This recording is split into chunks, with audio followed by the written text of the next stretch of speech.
ជំរាបសួរប្រិយមិត្តនៅក្នុង Facebook ទាំងអស់ជាទីគោរពស្វាគមន៍ក៏វិលមកជួបគ្នាជាថ្មីនៅក្នុងកម្មវិធីផ្សាយផ្ទាល់របស់ខ្ញុំនៅថ្ងៃអាទិត្យម៉ោង 9 យប់ស្វាគមន៍ប្រិយមិត្តដែលនាំមុខគេគឺឆៃយ៉ាស្រមោចក្រហមស៊ីនឌីជីវិតស្រុកគេសុកសែមគូប៉ូឡែនកំឡោះស្នេហ៍និងប្រិយមិត្តជាច្រើនរូបដទៃទៀតដែលកំពុងតាមដានទស្សនាការផ្សាយផ្ទាល់របស់ខ្ញុំនារាត្រីនេះមានកណ្ឌនិថាហង្សធួងណារិតនិងជាបូណានីសេងខ្ញុំសូមបង្ហាញនៅរបៀបរយៈទី1គឺការបង្ហាញប្រធានបទនិងគ្រឿងក្លែមគូនសាមទី2បកស្រាយទី3ផ្សេងប្រធានបទថ្ងៃនេះមាន2កំពុងតែតន់សភាពការបរិយអូនប៉ុន្តែមុននឹងឈានចូលទៅដល់ការបង្ហាញនៅប្រធានបទទាំងពីរប្រិយមិត្ត share វីដេអូនេះទៅកាន់ប្រិយមិត្តដទៃទៀតមានប្រពន្ធល្អមកជារក្សាទូរទស្សន៍សូនតារាទៅដល់ទីណាការផ្លាស់ប្ដូរផ្នែកកំណត់ទៅដល់ទីនោះស្ដាប់សូនតារាកើនបញ្ញាពិតទូរទស្សន៍សូនតារាស្រាត់ខោជន់ផ្ដាច់ការផ្លាស់ប្ដូរផ្នែកកំណត់ប្រធានបទទី1ជាស្ថានភាពបច្ចុប្បន្ននេះសន្តិកិច្ចព្រមព្រៀងសន្តិភាពបាត់ដំបងបណ្ដូលចិត្តឬសន្តិភាពបាត់ដីបើយោងតាមអេងឆៃអៀងលាភូមិព្រៃច័ន្ទលាភូមិជោគជ័យឈឹមផ្សិតលាដីព្រៃច័ន្ទនេះបើតាមអត្ថបទរបស់សំអានចឹងថ្ងៃនេះខ្ញុំនឹងលើកយកនៅអត្ថបទ2របស់លោកអេងឆៃអៀងនិងលោកសំអានរិទ្ធខុនយើងចាំមើលទាំងអស់គ្នាប្រធានបទទី2សម្ដេចផ្សាយរណូតែមិនផ្សាយអ្វីឥឡូវនេះកម្ដេចផេករបស់សម្ដេចកំពុងតែផ្សាយតែមិនផ្សាយប្រិយមិត្ត share វីដេអូនេះទៅកាន់ប្រិយមិត្តដទៃទៀតទូរទស្សន៍សូនតារាស្រាតខោជន់ផ្ដាច់ការហ៊ុតសរុនផ្លាស់ប្ដូរផ្នែកគំនិតមានគ្រឿងក្លែងមួយដែលជាសំណូមពរទទូចរបស់បងប្អូនតាំងពី2-3ថ្ងៃមុនបុរាទេពតាំងពីកាលពីថ្ងៃសុក្រណាតាំងពីថ្ងៃពុធសំទោសសង្លីថ្ងៃពុធប្រហោះសុខហ៊ុនត្រាតហើយកាលពីម្សិលមិញខ្ញុំមិនបានធ្វើការផ្សាយផ្ទាល់ដោយសារតែទុកឲ្យបងប្អូនយើងយកចិត្តទុកដាក់គង់សុខាតាមដានវិទ្យព្រឹត្តិការណ៍ជាប្រវត្តិសាស្ត្រមួយនៃការបង្កើតរដ្ឋាភិបាលក្រៅប្រទេសឡាយលីណាដែលដឹកនាំដោយលោកប្រធានសំរងស៊ីនៅទីក្រុងប៉ារីអញ្ចឹងបានជាម្សិលមិញនេះបាត់ការផ្សាយផ្ទាល់របស់ខ្ញុំហើយបងប្អូនអាចទៅតាមដានវិឆ័យផ្សេងនៅកម្មវិធីប្រកាសជាផ្លូវការនៃការបង្កើតរដ្ឋាភិបាលក្រៅប្រទេសអាហ្នឹងវាសំខាន់ជាងហើយអញ្ចឹងបានជាកាលពីម្សិលមិញគ្មានហើយថ្ងៃនេះខ្ញុំក៏បានលើកយកចំណុចដែលបងប្អូនសំណូមពរឲ្យលើកជាប្រធានបទឬក៏ជាសំណួរនេះមកនិយាយរឿងពហិការទេណាពហិការប៉ុន្តែថ្មីលោកសុភិតដោយសារតែពេលនេះគឺបងប្អូនយើងសួរចំឈ្មោះបុគ្គល2នាក់គឺសានសុជានិងឡាវរ៉ៃយ៉ាមីស្ទ័ររតនាសាមរីធូអញ្ចឹងខ្ញុំក៏ត្រូវតែលើកយកមកធ្វើគ្រឿងក្លែមថ្មីដែររស់សុភ័ណ្ឌខ្ញុំមិនដឹងថាតើលោកសានសុជាបាននិយាយពីពេលណាថ្មីនេះឬក៏វីដេអូចាស់យ៉ាងណាទេតែទោះជាថ្មីឬក៏ចាស់ទស្សនៈខ្មែរអ៊ុនតាវានៅតែហោះនៅលើបណ្ដាញសង្គមដដែលពាក់ព័ន្ធជាមួយនឹងពហិការទំនិញរបស់ថៃ PTT ក្នុងវីដេអូដែលបងប្អូនគាត់ផ្ញើមកខ្ញុំនោះអូនីកានិងអត្ថបទជាច្រើនដែលគេបង្ហោះអំពីសានសុជានោះគឺមានអត្ថន័យថាគាត់នៅតែប្រើចូលចាក់សាំងនិងទិញតំណែងនៅ PTT ដដែលព្រោះវាមិនមែនជាតំណែងរបស់ថៃទេវាគឺជាតំណែងដែលខ្មែរទិញឲ្យលុយថៃហើយដូច្នេះវាជារបស់ខ្មែរចង់អ្នកណាជេរអីក៏បានដែរហើយនឹងអត្ថបទមានប្រិយមិត្តខ្លះ គាត់លើកយកមុំសម្បូរប្រៀបធៀបជាមួយនឹងលើវរ៉ាយ៉ាជាមហាសទ្ធិលេដែលនិយាយដូចគ្នាថាខ្ញុំណារំដាក់នៅតែប្រើទំនិញថៃដដែលទោះជាមានអ្នកពាក់ឯកាក៏ដោយពីព្រោះគាត់លោកលេអត់មានយកមកពីម៉ាឡេស៊ីឬក៏ហ្វីលីពីនទេភាគច្រើនយកមកពីថៃលំដាប់ទី1ពីយួនលំដាប់ទី2ប៉ុន្តែជាទូទៅអាចណាស់សារ៉ាមេតជើងយកមកពីថៃច្រើនជាងដូច្នេះវាជាមុខរបររបស់គាត់ត្រូវបានគេចាត់ដាក់គុកមិត្តម៉ានអញ្ចឹងសួរថាតើលោកគ្រូយល់យ៉ាងដូចម្ដេចអញ្ចឹងខ្ញុំសូមលើកយកគ្រឿងក្លែមរឿងសានសុជានិងលើវរ៉ាយ៉ានេះមកនិយាយបន្តិចជាកូនប្រធានបទតូចមួយគេហៅថាគ្រឿងក្លែមកូនកាត់ពីព្រោះប្រធានបទយើងថ្ងៃនេះមានតែនិយាយអំពីព្រំដែនទេសុខកៃលរិទ្ធស្ដេចកំណានណាឥឡូវចម្លើយរបស់ខ្ញុំបានមើលវីដេអូហើយក៏ដឹងរឿងច្បាស់នៅអត្ថបទវីដេអូរបស់លើវរ៉ាយ៉ាខ្ញុំមុននឹងបញ្ចេញទស្សនៈខ្ញុំសូមឲ្យរដ្ឋាភិបាលឬក៏អាជ្ញាធរស្មោះត្រង់ដោះលែងលើវរ៉ាយ៉ាពីព្រោះគាត់គ្មានកំហុសទេតាមផ្លូវច្បាប់ណាកុំយកមនុស្សទៅដាក់គុកចេះតែយកមនុស្សទៅដាក់គុកតែផ្ដេសតែផ្ដាស់ទៅតាមអារម្មណ៍សង្គមទៅតាមអារម្មណ៍របស់មេដឹកនាំយល់ឃើញថាយ៉ាងណាទៅកូនខ្មែរប្រុសឆាយក៏ទៅធ្វើមកឆាវតាមនឹងទៅខ្ញុំសូមអំពាវនាវដល់អាជ្ញាធរសាជាថ្មីម្ដងទៀតឲ្យដោះលែងលើវរ៉ាយ៉ាពីព្រោះ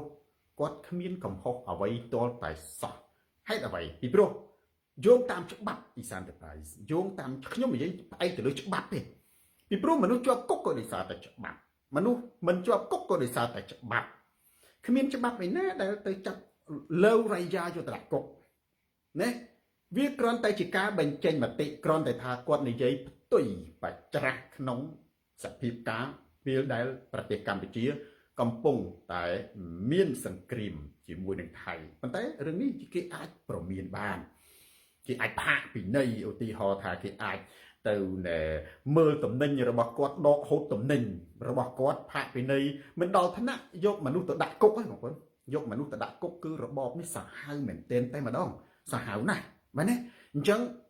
លើវរ៉ាយ៉ាគាត់គ្មានកំហុសអីទេបើសម្រាប់ខ្ញុំក្នុងនាមជាមនុស្សធម៌មិនថាគាត់ជាគណៈបកណាឬអីខ្ញុំមិនបាច់និយាយមិនថាគាត់ស្រឡាញ់សូនតារាឬក៏ជាបចៅសូនតារាខ្ញុំអត់ខ្វល់ថាអ្នកណាស្រឡាញ់ឬជាបចៅខ្ញុំនេះខ្ញុំខ្វល់ទៅរឿងយុត្តិធម៌ទេរឿងអយុត្តិធម៌ខ្ញុំត្រូវតែលូកមាត់នៅក្នុងសង្គមដើម្បីឲ្យសង្គមណាបងតៃ FC មានយុត្តិធម៌តែប៉ុណ្ណឹងអញ្ចឹងហើយតែមកខ្ញុំថាយោងតាមច្បាប់ពីព្រោះច្បាប់នៅក្នុងរដ្ឋធម្មនុញ្ញកម្ពុជារបស់ប្រទេសកម្ពុជាណាពហិការគឺស្របច្បាប់គ្មានទោសសេរីបងប្អូនចាំត្រឡប់នៅពាក្យនឹងវិញសុំមែនឆាំពហិការគឺស្របច្បាប់គ្មានទោសសេរីហានភេទស្របច្បាប់មានតែម៉េចច្បាប់គេអនុញ្ញាតមនុស្សពហិការតើពហិការមានខុសច្បាប់ទេនៅក្នុងរដ្ឋសភានៅក្នុងព្រឹទ្ធសភានៅក្នុងរដ្ឋាភិបាលនៅក្នុងជីវិតជាក់ស្ដែងពហិការមានន័យថាការមិនរវីរវល់ជាមួយគ្មានទោសស្របច្បាប់ហើយគ្មានទោសជាសេរីគ្រាន់តែថាបើមនុស្សភ័ស្តុណាផាតដើរខុសទៅនឹងសភាពការអ្នកនោះពហិការណាប្រើប្រាស់របស់ចំពេលដែលសង្គមកំពុងតែពហិការអ្នកនោះខាតបង់ទ្រព្យសម្បត្តិខាតបង់កេរ្តិ៍ឈ្មោះចឹងទៅដល់ថ្នាក់យកមនុស្សទៅដាក់គុកគឺអត់ត្រូវមួយរឿងលើវរ៉ាយ៉ាអញ្ចឹងមានអ្នកខ្លះគេចោទសួរឲ្យយើងទាញអានេះមកទៅជាមួយនឹងលោកសានសុជីវិញថាចុះបើសិនជាយោងតាមផ្លូវច្បាប់សុខាគង់ដែលលើវរ៉ាយ៉ាជាប់គុកខ្លះគេថាសានសុជាក៏គួរតែជាប់គុកដែរពីព្រោះនិយាយដូចគ្នាទាំងអស់ហើយតែបានជាសានសុជាមិនជាប់ហើយលើវរ៉ាយ៉ាជាប់ដូចតែគ្នាសោះហ្នឹងបើសម្រាប់ខ្ញុំលើវរ៉ាយ៉ាក៏មិនត្រូវជាប់គុកហើយសានសុជាក៏អត់ត្រូវជាប់គុកដែរពីព្រោះជារឿងច្បាប់គឺបើយើងនិយាយទៅសំណាងម៉ូនីកាគ្មានច្បាប់ណាទៅចាប់អ្នកបញ្ចេញមតិរឿងពហិការដាក់គុកទេ គាត់ថាបញ្ច្រាស់គេហៅថាបញ្ច្រាស់ជាមួយនឹងសង្គមសូរិយាស្រីសង្គមតេះដៀលប៉ុណ្្នឹងឯងសង្គមតេះដៀលអ្នកនឹងខាតប្រយោជន៍តែអ្នករស់ស៊ីទ្រព្យសម្បត្តិអ្នកនឹងត្រូវខាតខូចបង់ចឹងទៅមែនទេអត់មានអីត្រូវអីឡើយណាឡោះយកមនុស្សទៅដាក់ទោសទេចម្រើន Finland អានេះគឺជាទស្សនៈរបស់សូនតារាឥឡូវត្រឡប់មកបងប្អូនយើងត្រឡប់ថាលោកគ្រូចុះសានសជាគាត់និយាយអញ្ចឹងឃើញមានប្រតិកម្មរហូតដល់ហ៊ុនជាក្មួយហ៊ុនសែនហ្នឹងប្រតិកម្មខ្លាំងមិនដឹងជា account ពិតឬ account ខ្លាំងទេទៅបង្អាប់រហូតកាត់តដាក់ថាជាទឹកនោមឬក៏ជាចៃរបស់ថៃទៅទៀតឡាស្រីគាត់និយាយថាទំនិញខ្មែរបានទិញមកហើយនៅវាខ្លាយជារបស់ខ្មែរដូច្នេះគាត់អត់ខ្វល់ពីអ្នកណាជេរគាត់ទេពីព្រោះទោះជាយើងមិនទិញក៏ថៃមានលុយទិញគ្រាប់ដែរបងប្អូនមានទស្សនៈខ្មែរយើងមួយនិយាយថាចេះនរិនថតរូបនិយាយត្រូវតែមិនត្រូវនិយាយបាទនិយាយត្រូវតែមិនត្រូវនិយាយគឺមានន័យថានិយាយខុសកាលជាពិសេសអ្នកបួសខ្ញុំនិយាយរឿងព្រះពុទ្ធសាសនាមែនទេពុទ្ធសាសនាមានរឿងពីរដែលព្រះពុទ្ធអត់សម្ដែងទីមួយរឿងឃើញប្រែតខ្ញុំចាំមិនបានទេខ្ញុំធ្លាប់អានប៉ះនៅកាលរៀនណាឃើញប្រែតធំពេលដែលមានអ្នកទី2ឃើញដែរយកមកសួរព្រះពុទ្ធសម្ដែងថាអានឹងគឺជាប្រែតនឹងវាមានប្រភពមកពីណាវាកើតដោយសារកម្មអីចុះគេសួរថាចុះហេតុអីបានជាព្រះអង្គមិនសម្ដែងព្រោះសម្ដែងទៅគេជឿដែរសម្ដែងទៅក៏គេមិនជឿដែរមានរឿងមួយទៀតរឿងដូចជាប្រមោគលានរឿងនៅក្នុងពុទ្ធសាសនាឡើងដល់ឋានប្រអិនហ្នឹងឃើញណែប្រែតដែលធ្លាប់រងកម្មនៅក្នុងឋាននរកហើយត្រូវឆេះជាប់ភ្លើងជាប់ស្បង់លោកជាប់ស្បង់គេហៅលោកលួចយកភ្លើងនរកមកជាប់ទៅឡើងទៅឋានសួគ៌ក្តៅពេញទេវតាហើយក៏យកអាហ្នឹងបោះទៅឯណាក៏មិនកើតទេគេថាបោះទៅសមុទ្ររីងបោះទៅដីឆេះអញ្ចឹងយកទៅដាក់ឋាននរកវិញរួចមកមែនទេខាត់ម៉ាត់បានយកទៅទូលប្រពុតទ្រង់បញ្ជុលសួរថាចុះមិនក៏មិននិយាយមិនសម្ដែងធម៌អានឹងមកពីរឿងនឹងវាអត់ឃើញវាអត់មានសាក្សីទេបងប្អូនណាវាអត់ឃើញអត់សាក្សីអញ្ចឹងអ្នកជាពិសេសបើអ្នកធ្លាប់បួសពេលដែលនិយាយគឺត្រូវនិយាយត្រូវកាលនិយាយឲ្យវាត្រូវកាលរបស់វាហែមចិនដាដូចសានសុជានិយាយសួរខុសទេបើសម្រាប់ខ្ញុំដូចគ្មានអីខុសទេបងគ្មានអីខុសគាត់ទៅវាខុសពេលវេលាតែប៉ុណ្្នឹងឯងប៉ុន្តែបើយើងនិយាយពីការស្ដីបន្ទោសមែនទេស្ដីបន្ទោសតើគូបន្ទោសនរណាបន្ទោសហ៊ុនសែនមិនចឹងសុផាន់តរិទ្ធអង្គហ៊ុនសែនគាត់ម្ដងទៅចាប់អាអ្នកពហិកាម្ដងថាចាប់ពីថ្ងៃនេះតទៅយើងត្រូវតែកំទេចកំចាត់ណាបុគ្គលណាមន្ត្រីណាដែលនាំតំណែងថៃចូលមកហើយដល់តែគាត់ធ្វើអញ្ចឹងទៅធម្មតាទេហ៊ុនសែនតែបើកាលណាគាត់ធ្វើអីមានមនុស្សបញ្ជោមានមនុស្សប្រយុទ្ធតែមកបោធ្វើសម្ដេចមានមនុស្សយកអានឹងទៅដុតមែនណាហើយមានសទ្ធិលេម្នាក់ទៅយកវាទៅដុតទ្រុលអីចឹងទៅដុតទ្រុលអីចឹងទៅអត់អីហើយដល់តែចំបញ្ជាក់ថាសម្ដីសម្ដេចនឹងវាកាន់ដុតទ្រុលហើយសុផាន់អេសិនជីស្រាប់តែសម្ដេចនឹងទៅចាប់ណែអុកញ៉ាណាមួយដកអុកញ៉ាដកងាយចេញហ្នឹងហាក់បានឌីថានាំជើងមន់ជង្គង់មន់ចូលហ្នឹង30 40ឆ្នាំមកងាប់ខ្មែរខ្ទេចកាលពីហ៊ុនសែនអត់តន់ថារកអត់តន់ឃើញហ៊ុនសែនថារកឃើញដូចតែសូនតារាថាបើកាលណាហ៊ុនសែនប្រកាសឲ្យត្រូវតែចាប់នរណាម្នាក់ហើយត្រូវតែចាប់នរណាម្នាក់ធ្វើបាបនរណាម្នាក់ដើម្បីឲ្យស្របទៅនឹងសម្ដីការប្រកាសរបស់ហ៊ុនសែនថាសម្ដីរបស់គាត់មានឥទ្ធិពលចេញមកព្រលឹងទៅស្រាប់តែ K01 ឃើញចុងប្រយុទ្ធថែមយកអានឹងទៅចាក់ពុបហ៊ុនសែនគាត់ថាអន់ចិត្តមែនទេមិនគួរណា K01 ហ្នឹងហេរ៉ាផានភេទជ្រុលនិយមចឹងសោះណែយើងពហិការតែអាតំណែងនាំចូលថ្មីឯចំណែកតំណែងដែលមានចរាចរណ៍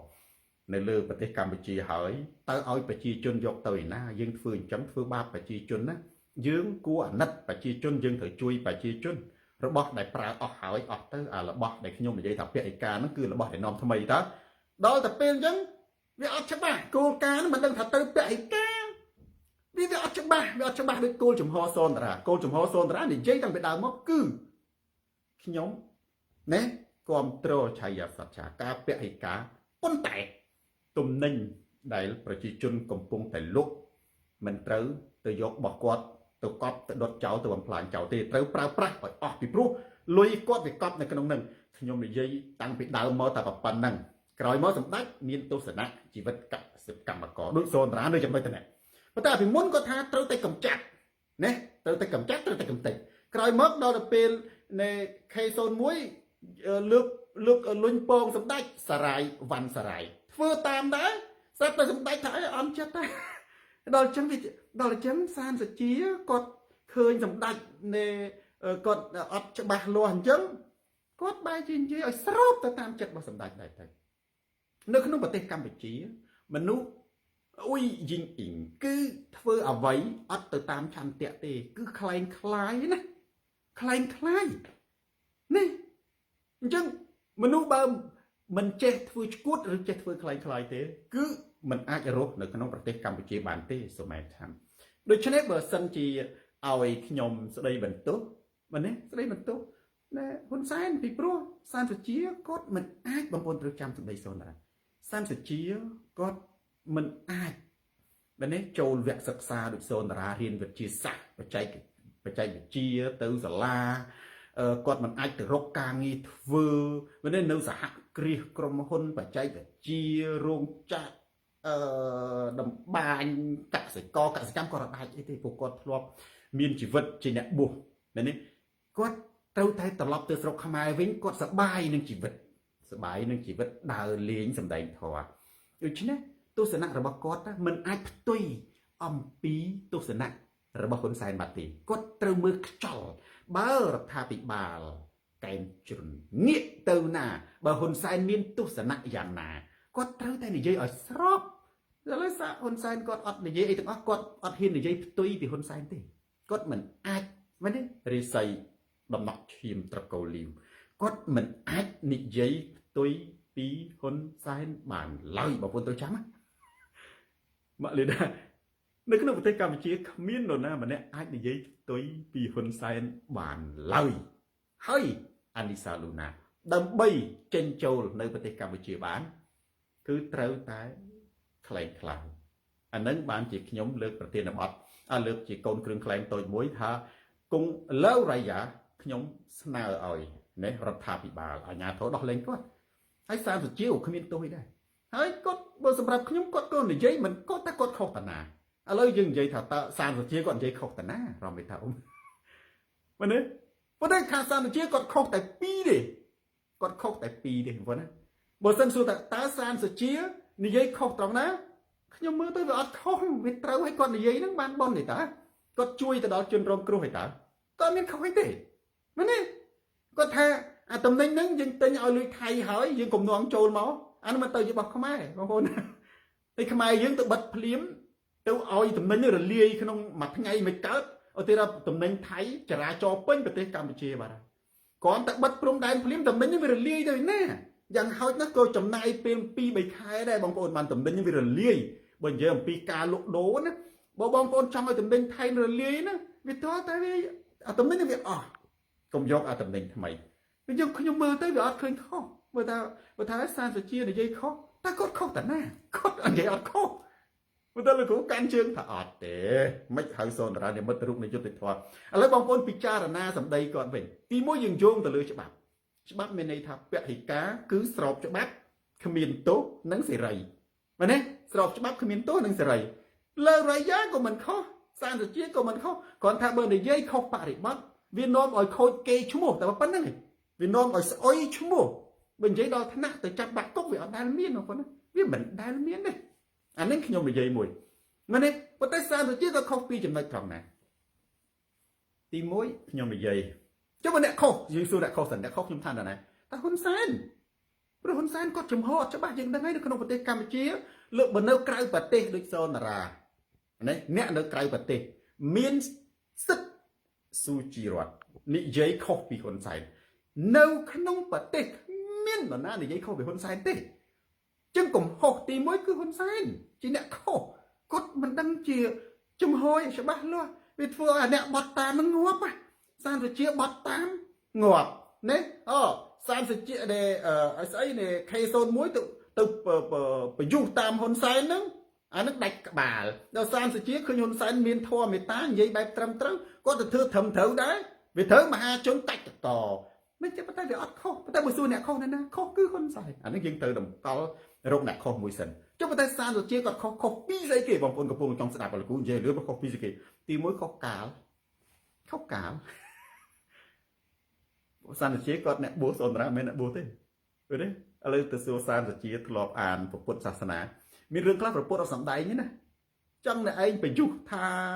ជេរបចោមឯពុទ្ធស្ងាត់ស្ងប់អត់សំដែងទេព្រោះវាអត់សាកសីនិយាយទៅគេអត់ជឿដែរឧទាហរណ៍រឿងគាត់រឿងគេថាមានប្រែតមានអីមានទៅឋានអីចឹងទៅមានព្រំមានអីចឹងទៅពុទ្ធមិនសំដែងទេលកឹកណាមានសាកសីអញ្ចឹងណាសានសុជាគាត់ជាអ្នកបួសគាត់គួរតែដឹងថាពេលណាត្រូវនិយាយពេលណាមិនត្រូវនិយាយ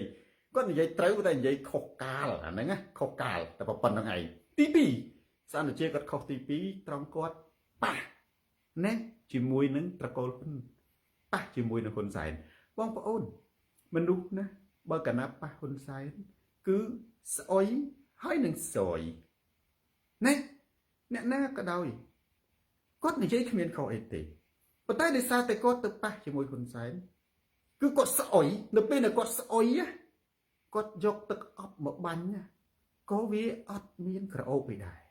ខ្ញុំនិយាយចេះខុសតែពីហ្នឹងទេហើយទៅគាត់ធ្វើមិនក៏ដោយក៏អត់ក្រអូបដែរដោយសារអីដោយសារនៅក្នុងរបបហ៊ុនវាអយុត្តិធម៌ពេកឧទាហរណ៍សំបីតែឪពុករបស់ខ្ញុំនិយាយរឿងឧទាហរណ៍នេះវាអយុត្តិធម៌ពេកវាឈឺចាប់ពេកវាស្ដែងនឹងភ្នែកពេកហើយណាវាខុសទៅនឹងធម៌ពុទ្ធសាសនាទៅទៀតធម៌ពុទ្ធសាសនាយ៉ាងម៉េចសាសនាជាគាត់ខុសគឺខុសថាមិនត្រូវកាលខុសថាមិនយល់អំពីពុទ្ធសាសនារឿងអីពុទ្ធសាសនាបានសម្ដែងថា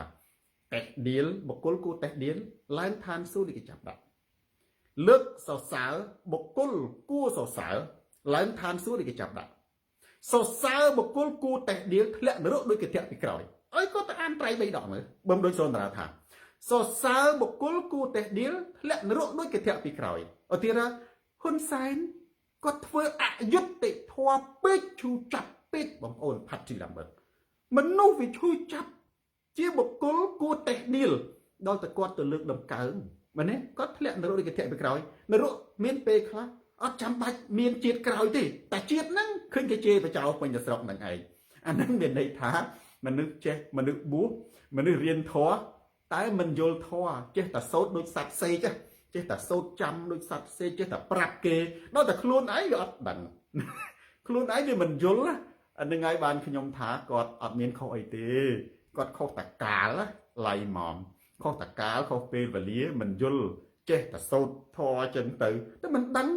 បងប្អូនយើងមើលនៅក្នុងប្រទេសកម្ពុជាមនុស្សភាគច្រើនណាស់ច្រើនលើសលប់អញ្ចឹងបានជាសម្ដេចគាត់ថាងើបមួយវាយមួយងើបពីរវាយពីរដោយសារស្រុកខ្មែរវាសបោអ្នកងើបពេកគាត់អត់មានវិធីណាទប់ទល់ទេបើសិនជាឲ្យបោះឆ្នោតគាត់ខ្ចល់កគាត់គាំងបេះដូងឃើញសម្លេងឆ្នោតគូសមកទៀតគណៈបកសូនរាគូសមកសូនរាសម្ដេចផ្សាយផ្ទាល់គាត់ថាឃើញ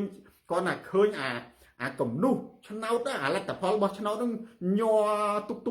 គាត់ទ្រាំអាភាពញ័របានដូច្នេះគាត់ត្រូវតែកំតិចបងប្អូនណាគាត់ត្រូវអាកំតិចការបោះឆ្នោតនឹងចោលគាត់ដាក់គាត់យកអាបោះឆ្នោតคล้ายហ្នឹងគាត់បោះឆ្នោតយកអាណាមិនបោះឆ្នោតឲ្យអញបាញ់ចោលឧទាហរណ៍ហ្នឹងអញ្ចឹងប្រជាជនហ្នឹងចេះតែគូសទៅនឹងគួរឲ្យពីណាអញ្ចឹងគាត់រាប់អានឹងសុបាយបច្ចុប្បន្នហ្នឹងសំបីតការបោះឆ្នោតហ្នឹងក៏រៀបចំធ្វើដើម្បីហ៊ុនសែនសុបាយដែរឃើញទៅហ៊ុនសែនគណៈបកជាជនឧទាហរណ៍មានគណៈបកសង្គ្រោះជាតិវិញវងវ៉ាសង្គ្រោះជាតិរ៉ាអ៊ីហ្វ្រីអញ្ចឹងពេលដែលគាត់មើលទៅគាត់បុកបេះដូងគាត់លោកគ្រូក្ដុកគាត់ទ្រាំអត់បានទេគីមស្រីនូប្រិយចំណិត share វីដេអូនេះទៅកាន់ប្រិយចំណិតដទៃទៀតទូរទស្សន៍សូនតារាសេរីភាពខ្មែរស្រាត់ខោជន់ផ្ដាច់ការផ្លាស់ប្ដូរផ្នត់គំនិតអញ្ចឹងបងប្អូនយើងកុំផ្អើលតាមគ្នាកុំជេរតាមគ្នាប៉ុន្តែពិចារណារៀនពីហេតុផលវិញបើថាសានសុជាខុសតើគាត់និយាយខុសត្រង់ណាយើងទៅសួរចេះវិញដែរមែនទេយើងកុំថាឲ្យតែអញ្ចឹងចេះតែនាំវាទៅជេរគាត់បើសម្រាប់សូនតារាអត់តែខ្ញុំនិយាយហេតុផលទេសានសុជាគ្មានខុសស្អីទេគាត់និយាយត្រូវទាំងអស់គាត់ថាខ្ញុំថាខុសពីនឹងទី1ខុសកាលឃើញទេនឹងមិនយល់ពី ធម៌ពុទ្ធសាសនាអត់ត្រូវហ៊ុនសែនទៅចាប់ឪពុករបស់ខ្ញុំដាក់គុកប្រជាជនមកផែនដីគេដឹងឌីខំអាហ្នឹងគឺអយុត្តិធម៌មនុស្សដែលចាប់ជនស្លុតត្រង់ទៅដាក់គុកសាមសុជាដូចជាហ៊ុនសែនចាប់ឪពុកសូនតារាដែលអត់មានអីសោះយកទៅដាក់គុកមនុស្សប្រភេទហ្នឹងក្នុងធម៌ព្រះពុទ្ធគេឲ្យតេះដៀលគេឲ្យពោលទោសគេឲ្យតេះដៀលគេឲ្យពោលទោសគេឲ្យលើកដំកើងនេះបើកាលណាយើងទៅលើកដំកើងបុគ្គលបែបហ្នឹងធ្លាក់នរកដូចគេធាក់ពីក្រោយហើយខ្លួនឯងឃើញចាក់ស្ដែងហើយនរកអត់ចាំបាច់ជាតិក្រោយខ្ញុំថាណាគឺតែជាតិនឹងឯងណាអានឹងមួយមែនទេទី2គឺគាត់ទៅប៉ះហ៊ុនសែនតែប៉ុណ្្នឹងឯងប៉ះហ៊ុនសែនគឺស្អុយហើយណាអញ្ចឹង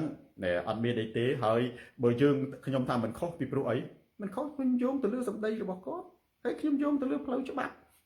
ពហិការគឺគ្មានស្របច្បាប់គ្មានទោសនិងសេរីដូច្នេះលើរយ៉ាដោះលែងគាត់មក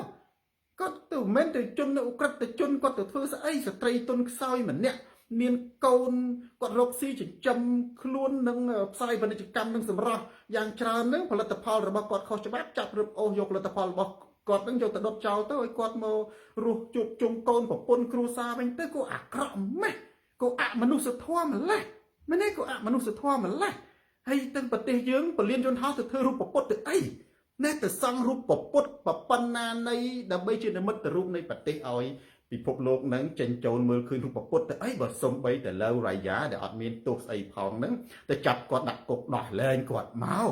ដោះលែងគាត់ទៅមែនទេដែលខ្ញុំថាវាអមនុស្សធម៌ពេកបងប្អូនគាត់មានប្តីគាត់មានកូនគាត់ជាស្រីរឹងមាំដែលអត់រស់ពឹងទៅលើប្តីណាមនុស្សប្រភេទហ្នឹងនៅក្នុងប្រទេសកម្ពុជាគួរជាលើកដំខើងទេបើសិនជាបងពុននៃរដ្ឋបានពុនទៅរដ្ឋច្រើនទៅមនុស្សស្រីដែលខ្លាំងអាចរកស៊ីខ្លួនឯងបានអញ្ចឹងមិនចាំបាច់ទៅចាប់មនុស្សដាក់គុកទេបើមនុស្សហ្នឹងបំពេញមិនស្ដាប់ប្រមាននៅប្រើប្រាស់របស់ខ្លែងខ្លាយខូចសុខភាពយើងធ្វើទៅតាមច្បាប់ទៅផលិតផលខ្លែងខ្លាយខូចសុខភាពកុំដោយសារតែរឿងនិយាយថាពហិការទៅចាប់គាត់ដាក់គុកវាអយុត្តិធម៌អមនុស្សធម៌មិនគួរសង់រូបព្រះពុទ្ធនៅប្រលានយន្តហោះទេព្រៃចំណេះshare វីដេអូនេះទៅកាន់ប្រិយមិត្តដទៃទៀតទូរទស្សន៍សូនតារាស្រាត់ខោជន់ផ្ដាច់ការផ្លាស់ប្ដូរផ្នត់គំនិតលេងលីគៀងប្រធានបទទី1និងប្រធានបទទី2ប្រធានបទទី1វាធំគ្រប់នឹងបទប្រធានបទទី2ជាប្រធានបទអមខ្ញុំនឹងនិយាយមួយម៉ាត់ពីរម៉ាត់ទៅចុះហើយនឹងភ្ជាប់ទៅនឹងម៉ាក់បញ្ញារូបផ្សេងថ្ងៃនេះត្រាំនិងអាន់វ៉ាអ៊ីប្រាហ៊ីមនៅប្រទេសម៉ាឡេស៊ីបានចុះហត្ថលេខានៅកិច្ចព្រមព្រៀងសន្តិភាពជាសាក្សីជាមួយនឹងរវាងសំទោសកម្ពុជាហើយនិងថៃកិច្ចព្រមព្រៀងសន្តិភាពនេះខ្ញុំអានពីដើមដល់ចប់ជាភាសាអង់គ្លេសដែលបង្ហោះដោយម៉ែនកំសែងសុទ្ធមនីខ្ញុំនិយាយថាបង្ហោះដោយម៉ែនកំសែងមានន័យថាខ្ញុំចង់ឲ្យបងប្អូនយើងទៅអានដោយផ្ទាល់ខ្ញុំអត់ធ្វើអត្ថាធិប្បាយប៉ុន្តែខ្ញុំនិយាយចំណុចសំខាន់ខ្ញុំនិយាយពីកិច្ចព្រមព្រៀងសន្តិភាពណាកិច្ចព្រមព្រៀងសន្តិភាពសម្រាប់ខ្ញុំវាដូចគ្នាបេះបិទទៅនឹងបត់ឈប់បាញ់គ្រាន់តែឈប់បាញ់គ្នាទេសមត្ថភាពឡើយប៉ុន្តែมันមានអ្វីចម្លែកឡើយកិច្ចព្រមព្រៀងសន្តិភាពប្រហែលជាខ្ញុំចាំបានប្រហែលជាណា7ទៅ8ចំណុចគឺអត់មានចំណុចណាដែលនិយាយអំពីការដកបន្លាលុះឡើយណាចំណុចហ្នឹងកិច្ចព្រមព្រៀងសន្តិភាពអត់មានចំណុចណាដែលនិយាយអំពីភូមិព្រៃច័ន្ទនិងភូមិជោគជ័យឡើយណាអានឹងចំណុច2ប៉ុន្តែយើងនិយាយអំពីចំណុចល្អនិងចំណុចអាក្រក់អ្វីដែលយើងមិនបានឃើញនិយាយយើងចោទជាសំណួរថាហេតុអ្វីបានជាកិច្ចព្រមព្រៀងសន្តិភាពនោះគ្មានការនិយាយពីការដកបន្លាលុះចេញពីប្រាសាទនឹងនិយាយឲ្យខ្លីទៅចេញពីទឹកដីកម្ពុជាសំណួរនឹងទុកសិនចំណុចទី2ខ្ញុំនិយាយអំពីអ្វីដែលខ្ញុំបានអានយើងក៏ឃើញ ចំណុចល្អនៅពីចំណុចល្អនៅពីចំណុចទី1នៅក្នុងចំណុចមួយនិយាយអំពីការដោះលែងគឹមលីយូណាឆ្លើយសឹកឬក៏ដោះលែងចំណាប់ខ្មាំងដែលយើងនិយាយឲ្យចំទៅយុទ្ធជនដែលខ្ញុំសរសេរនេះទេហ៊ានទាំង18រូបដែលសូនតារារំលឹករាល់ថ្ងៃរំលឹកគឺជាការដឹងគុណបងប្អូនណាពេលណាដែលទាហានត្រូវបានដោះលែងខ្ញុំនឹងលែងសរសេរនៅក្នុងណាអត្ថបទរបស់ខ្ញុំទៀតហើយដូចគ្នាខ្ញុំមិនខ្វល់ថាតើទាហាន18រូបនោះ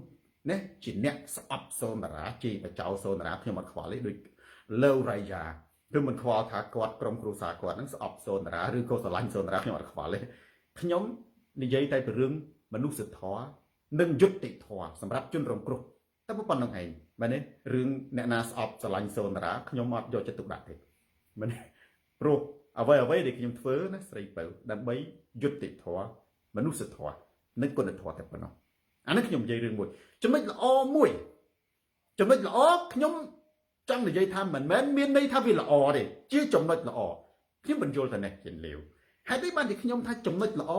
មិនមែនមានន័យថាដើរទូចឈោវាជារឿងល្អពីព្រោះចំណុចល្អវាគ្រាន់តែជាចំណុចរឿងល្អគឺជាលទ្ធផលឧទាហរណ៍ថានៅក្នុងកិច្ចព្រមព្រៀងនៃសន្តិភាពរវាងខ្មែរថៃនឹងមាននិយាយអំពីការដោះលែងចុះបើថៃមិនដោះលែងអាហ្នឹងឯងដែលខ្ញុំនិយាយអំពីការដោះលែងគឺជាចំណុចល្អបើទៅបើថៃមិនដោះលែងឬក៏ថៃដោះលែងអានឹងលទ្ធផលមែនទេលទ្ធផលល្អគឺថៃដោះលែងលទ្ធផលមិនល្អគឺកលិចកលុចប៉ុន្តែទោះយ៉ាងណាក៏ដោយខ្មែរត្រូវដឹងថាថៃល្បិចកលគ្មានដែនកំណត់ជឿលើខ្លួនឯងវងវាងនិងការប្រុងប្រយ័ត្នកុំស្រោបស្រាលជ្រួយយោបល់ប្រយ័ត្នមែនទេអ៊ីនឡក់ចិញ្ចក់ខាងដៃឯងធ្លាប់ស៊ីទឹកខ្មុំទេធ្លាប់បើធ្លាប់ហើយមិនបាច់ស៊ីទេអត់ធ្លាប់ផងបើអត់ធ្លាប់ស៊ីទេអីនាំតែធ្លាប់ប្រយ័ត្នអានោះប្រយ័ត្នឲ្យវានិយាយក៏ត្រូវណាប៉ុន្តែខ្ញុំសូនតារាមានសុតិភេនិយមខ្ញុំមិនជឿទេប៉ុន្តែខ្ញុំជឿលើលទ្ធផលជាងតែប៉ុណ្ណោះរំដាប់កិនខ្ញុំជឿលើលទ្ធផលជាងអញ្ចឹងចំណុចល្អមួយចុះចំណុចល្អទី2ចំណុចល្អទី2នៅចំណុចទី8នៅចំណុចទី7ហើយជាមាន8ចំណុចតាមខ្ញុំចាំមិនមែន9ទេ8ចំណុចទី7គឺនិយាយអំពីច្បាប់អន្តរជាតិ international law និយាយអំពីច្បាប់អន្តរជាតិ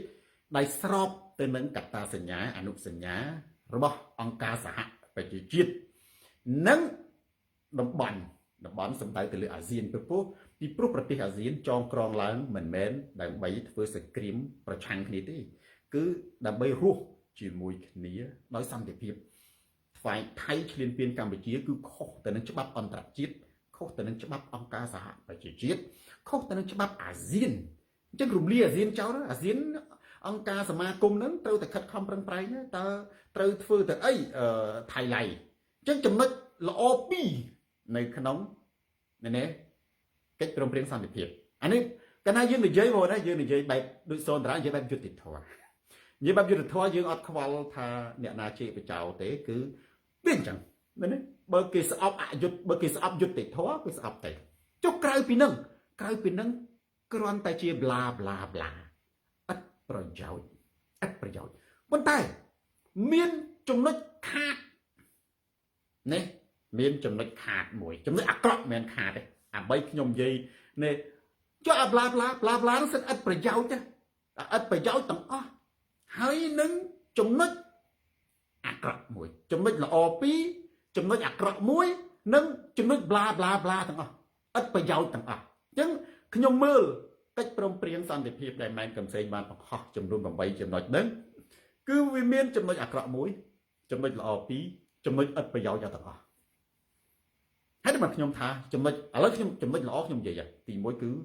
ចំណុចដោះលែងត្រង់ដោះលែងនិងមិនដោះលែងយើងមិនដឹងទី2គឺចំណុចទី7និយាយអំពីឯកភាពរឿងការនេះដោះស្រាយកិច្ចព្រំដែនដោយស្របគ្រប់ទៅតាមច្បាប់អន្តរជាតិណាអញ្ចឹង Ryan Busoran ណាចំណុចអាក្រក់គឺដោះមីន សុថាលោកគ្រូដោះមីនមិនក៏អាក្រក់អាហ្នឹងគឺជួយទៅដល់ជនស៊ីវិលក្នុងនេះគេដាក់ដែរជួយទៅដល់ជនស៊ីវិលជួយទៅដល់ជនស្លូតត្រង់ថាទេ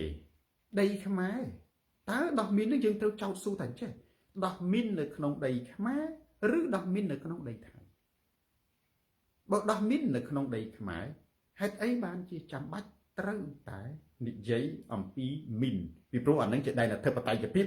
របស់ប្រទេសកម្ពុជាបើថៃខ្វល់រឿងដោះមីនគឺហេតុអីបានជាថៃខ្វល់រឿងដោះមីនតែនៅតាមព្រំដែនមិនក៏មិនខ្វល់រឿងដោះមីននៅក្រុងភ្នំពេញផងណែមិនខ្វល់រឿងដោះមីននៅខេត្តស្វាយរៀងផងដែលជាប់ព្រំដែនយួនផងពីព្រោះមីននៅខេត្តស្វាយរៀងស្ថិតនៅក្នុងដែនអធិបតេយ្យភាពកម្ពុជាមីនដែលនៅព្រំដែនថៃទោះជា3ម៉ែត្រពីព្រំដែនក៏ដោយវាជាដែនអធិបតេយ្យភាពរបស់កម្ពុជាហើយនៅក្នុងកិច្ចព្រមព្រៀងនោះយើងឯកភាពសុភាពនួនយើងឯកភាពមានន័យថាគឺជាការគ្រោងដោយសំអានលើកឡើងគឺជាគម្រោងដោះមីនដើម្បីកាត់ដីពីព្រោះធម្មតាបើសិនជាថៃគ្មានគម្រោងកាត់ដីឬក៏យកដីរបស់ខ្មែរទេថៃអត់ខ្វល់ជាមួយមីនទេទុកឲ្យខ្មែរជន់ងាប់មិនល្អរឿងអីទៅខ្វល់ជាមួយខ្មែរទៅយកចិត្តទុកដាក់អីក៏ស្រឡាញ់ម៉េះស្រឡាញ់ខ្មែរជាងខ្មែរទៀតសិតតែយកចិត្តទុកដាក់ចំពោះជនស៊ីវិលខ្មែរជនស៊ីវិលខ្មែរម៉េចមែនទេបើខ្មែរចូលព្រំដែនលើក4បាញ់ងាប់រាយប៉ាយអញ្ចឹងដាក់មីនហ្នឹងក៏ល្អមួយយ៉ាងដែរដើម្បីឲ្យការពារព្រំដែនថៃមកកុំឲ្យខ្មែរហ្នឹងរត់ចូលស្រុកដៃខុសច្បាប់ចូលទៅជាន់មានងាប់ប៉ុន្តែហេតុអីអានឹងអាចដូចសំអានណាដូចសំអានក៏លើកឡើងដែរអញ្ចឹងហើយបានជា Lisa Walker អាកន្លែងចំណុចនេះដែលខ្ញុំថាចំណុចមួយដែលយើងណាចង់បានសន្តិភាពខ្លាំងពេកណាចង់យកមុខមាត់ខ្លាំងពេករហូតសុខុមចាប់យើងបាត់បង់ម្ចាស់ការខ្ញុំមិនបានដឹងលំអិតអំពីនេះសច្ចការថាតើអឧបសម្ព័ន្ធឬក៏ចំណុចលំអិតផ្សេងទៀតនឹងគឺយ៉ាងណាទេប៉ុន្តែយើងនិយាយត្រឹមចំណុចជាភាសាអង់គ្លេសចំនួនណា8ចំណុចនៃកិច្ចព្រមព្រៀងអញ្ចឹងបងប្អូនណាចំណុចនេះខ្ញុំនិយាយវិភាគទៅលើតែកិច្ចព្រមព្រៀងសន្តិភាពទេកិច្ចព្រមព្រៀងសន្តិភាពគឺវាមានចំណុចអាក្រក់មួយធំមែនទែន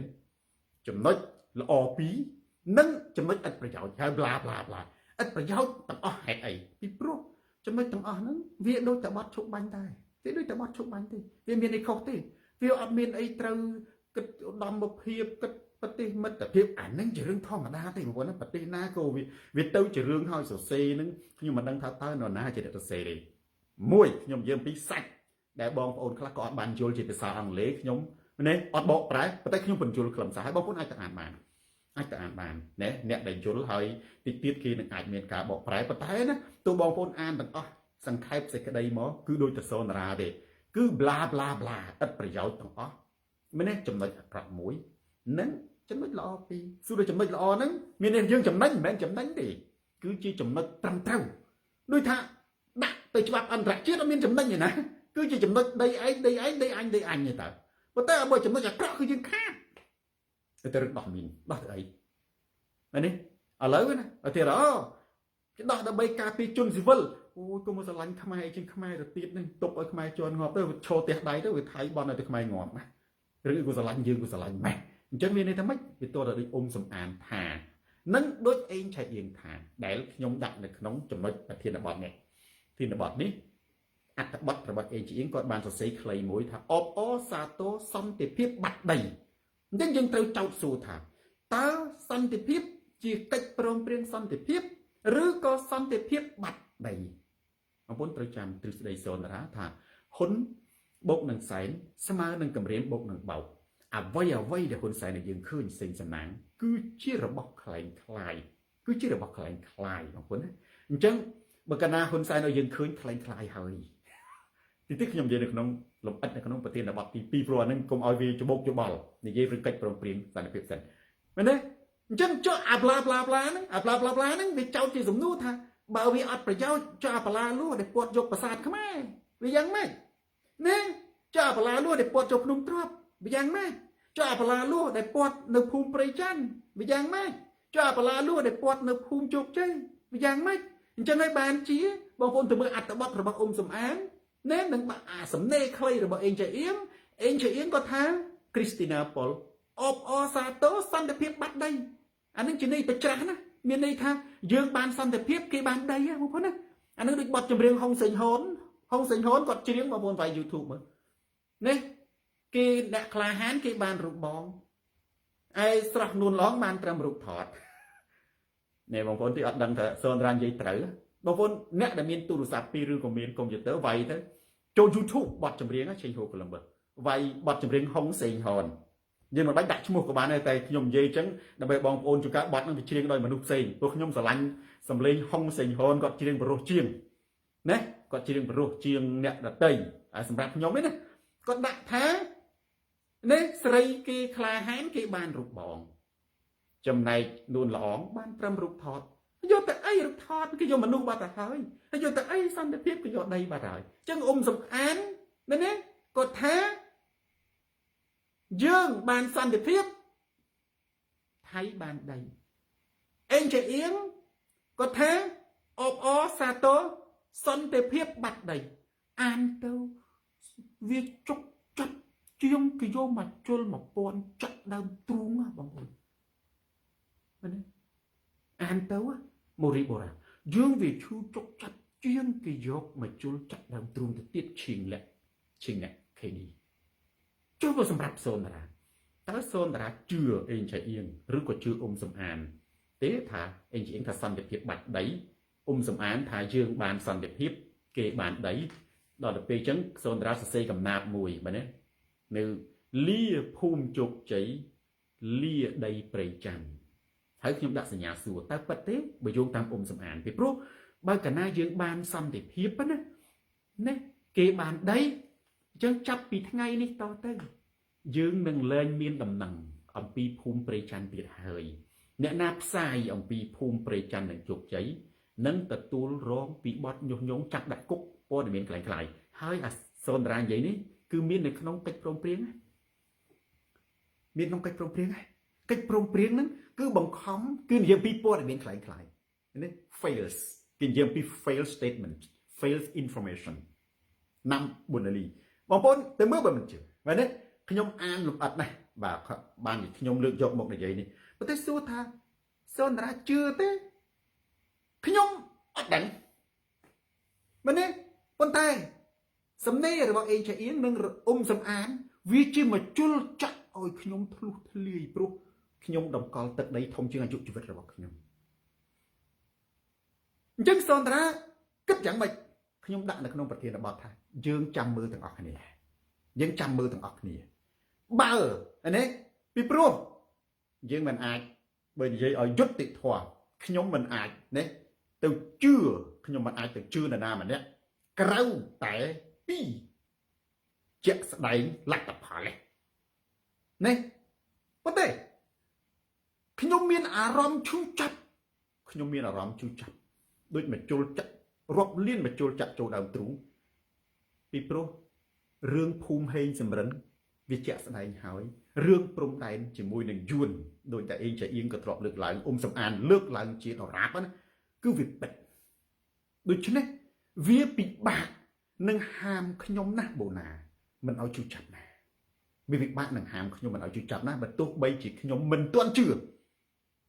từ lứa xa rồi bọn anh chạy yến rứa có sầm an mà rồi thiệt rồi nói ọt khơi toàn khi là tập hợp cả đói và tại nay thiếp tới nâng vật từ xaในการกู้กระปรุงใดchỉ mùi nâng Việt Nam cứ xa rồi bọn anh chạy yên nâng xa sầm án vì cho lúc bên chẳng cả bật mối để vừa ở khi nhóm chui chặt có thể số tại khi nhóm trước anh ấy khi nhóm dây chụp bạc vậy đấy viết vừa khi nhóm chui chặt bởi số thật chưa khi nhóm trăm mưa rằng hết ấy people còn muốn sẽ đặt số là cứ miễn hết Paul people ba chắc bị ngày này to từ bong ôn lên từ tua ban đầm nâng bị phun chụp cháy miền đây thay dựng mặt bằng hài chắc bị ngày này to từ ba nè na này dây bị phun prey chăn ត្រូវបានគេចាប់ដាក់គុកយើងបាត់បង់ហើយដូច្នេះហើយបានជាហ៊ុនម៉ាណែតកាលសម្ពុតណាប្រលានយន្តហោះគាត់និយាយថាកុំសួរហេតុអីពីព្រោះមិនត្រូវមនុស្សរបស់ដែលបាត់បង់មិនត្រូវការឲ្យអ្នកណាដឹងទេបើដឹងទៅគឺមានការជឿចាប់ហើយមហាជនទាំងមិនថាគណៈបកប្រជាជននេះហត់បន្ទឿប្រជាជនទូទៅគឺមានការជឿចាប់ប្រជាជនណាក៏ដោយមិនត្រូវការឲ្យមានដឹកនាំកាត់ទឹកដីទៅឲ្យបរទេសទេមែនទេដាច់ខាតប្រជាជនគ្រប់គ្រងការច្បាំងពាក់ព័ន្ធជាមួយនឹងការកាត់ទឹកដីត្រូវតែច្បាំងដូច្នេះហើយបានជាប្រទេសមួយមានក្រសួងការពារជាតិក្រសួងសង្គ្រាមមានកងទ័ពគឺដើម្បីការពារទឹកដីមិនមែនដើម្បីកាត់ទឹកដីទេណាទឹកដីមានតម្លៃជាងជីវិតអញ្ចឹងខ្ញុំជឿថាគ្រប់ពលរដ្ឋទាំងអស់ឮដំណឹងថាបាត់ទឹកដីទោះជាមនុស្សមិនហ៊ាននិយាយប៉ុន្តែក្នុងចិត្តស្អប់ក្នុងចិត្តឈឺចាប់ណាស់មិនថាគណៈបកប្រជាជនមិនថានរណាទេក្នុងចិត្តឈឺចាប់ណាស់នៅពេលណាដែលបាត់បង់ទឹកដីដូច្នេះយើងចាំមើលទាំងអស់គ្នាខ្ញុំអត់ជឿនរណាទេខ្ញុំចាំមើលថាតើកិច្ចព្រមព្រៀងសន្តិភាពហ្នឹងនឹងធ្វើឲ្យយើងបាត់ដំណឹង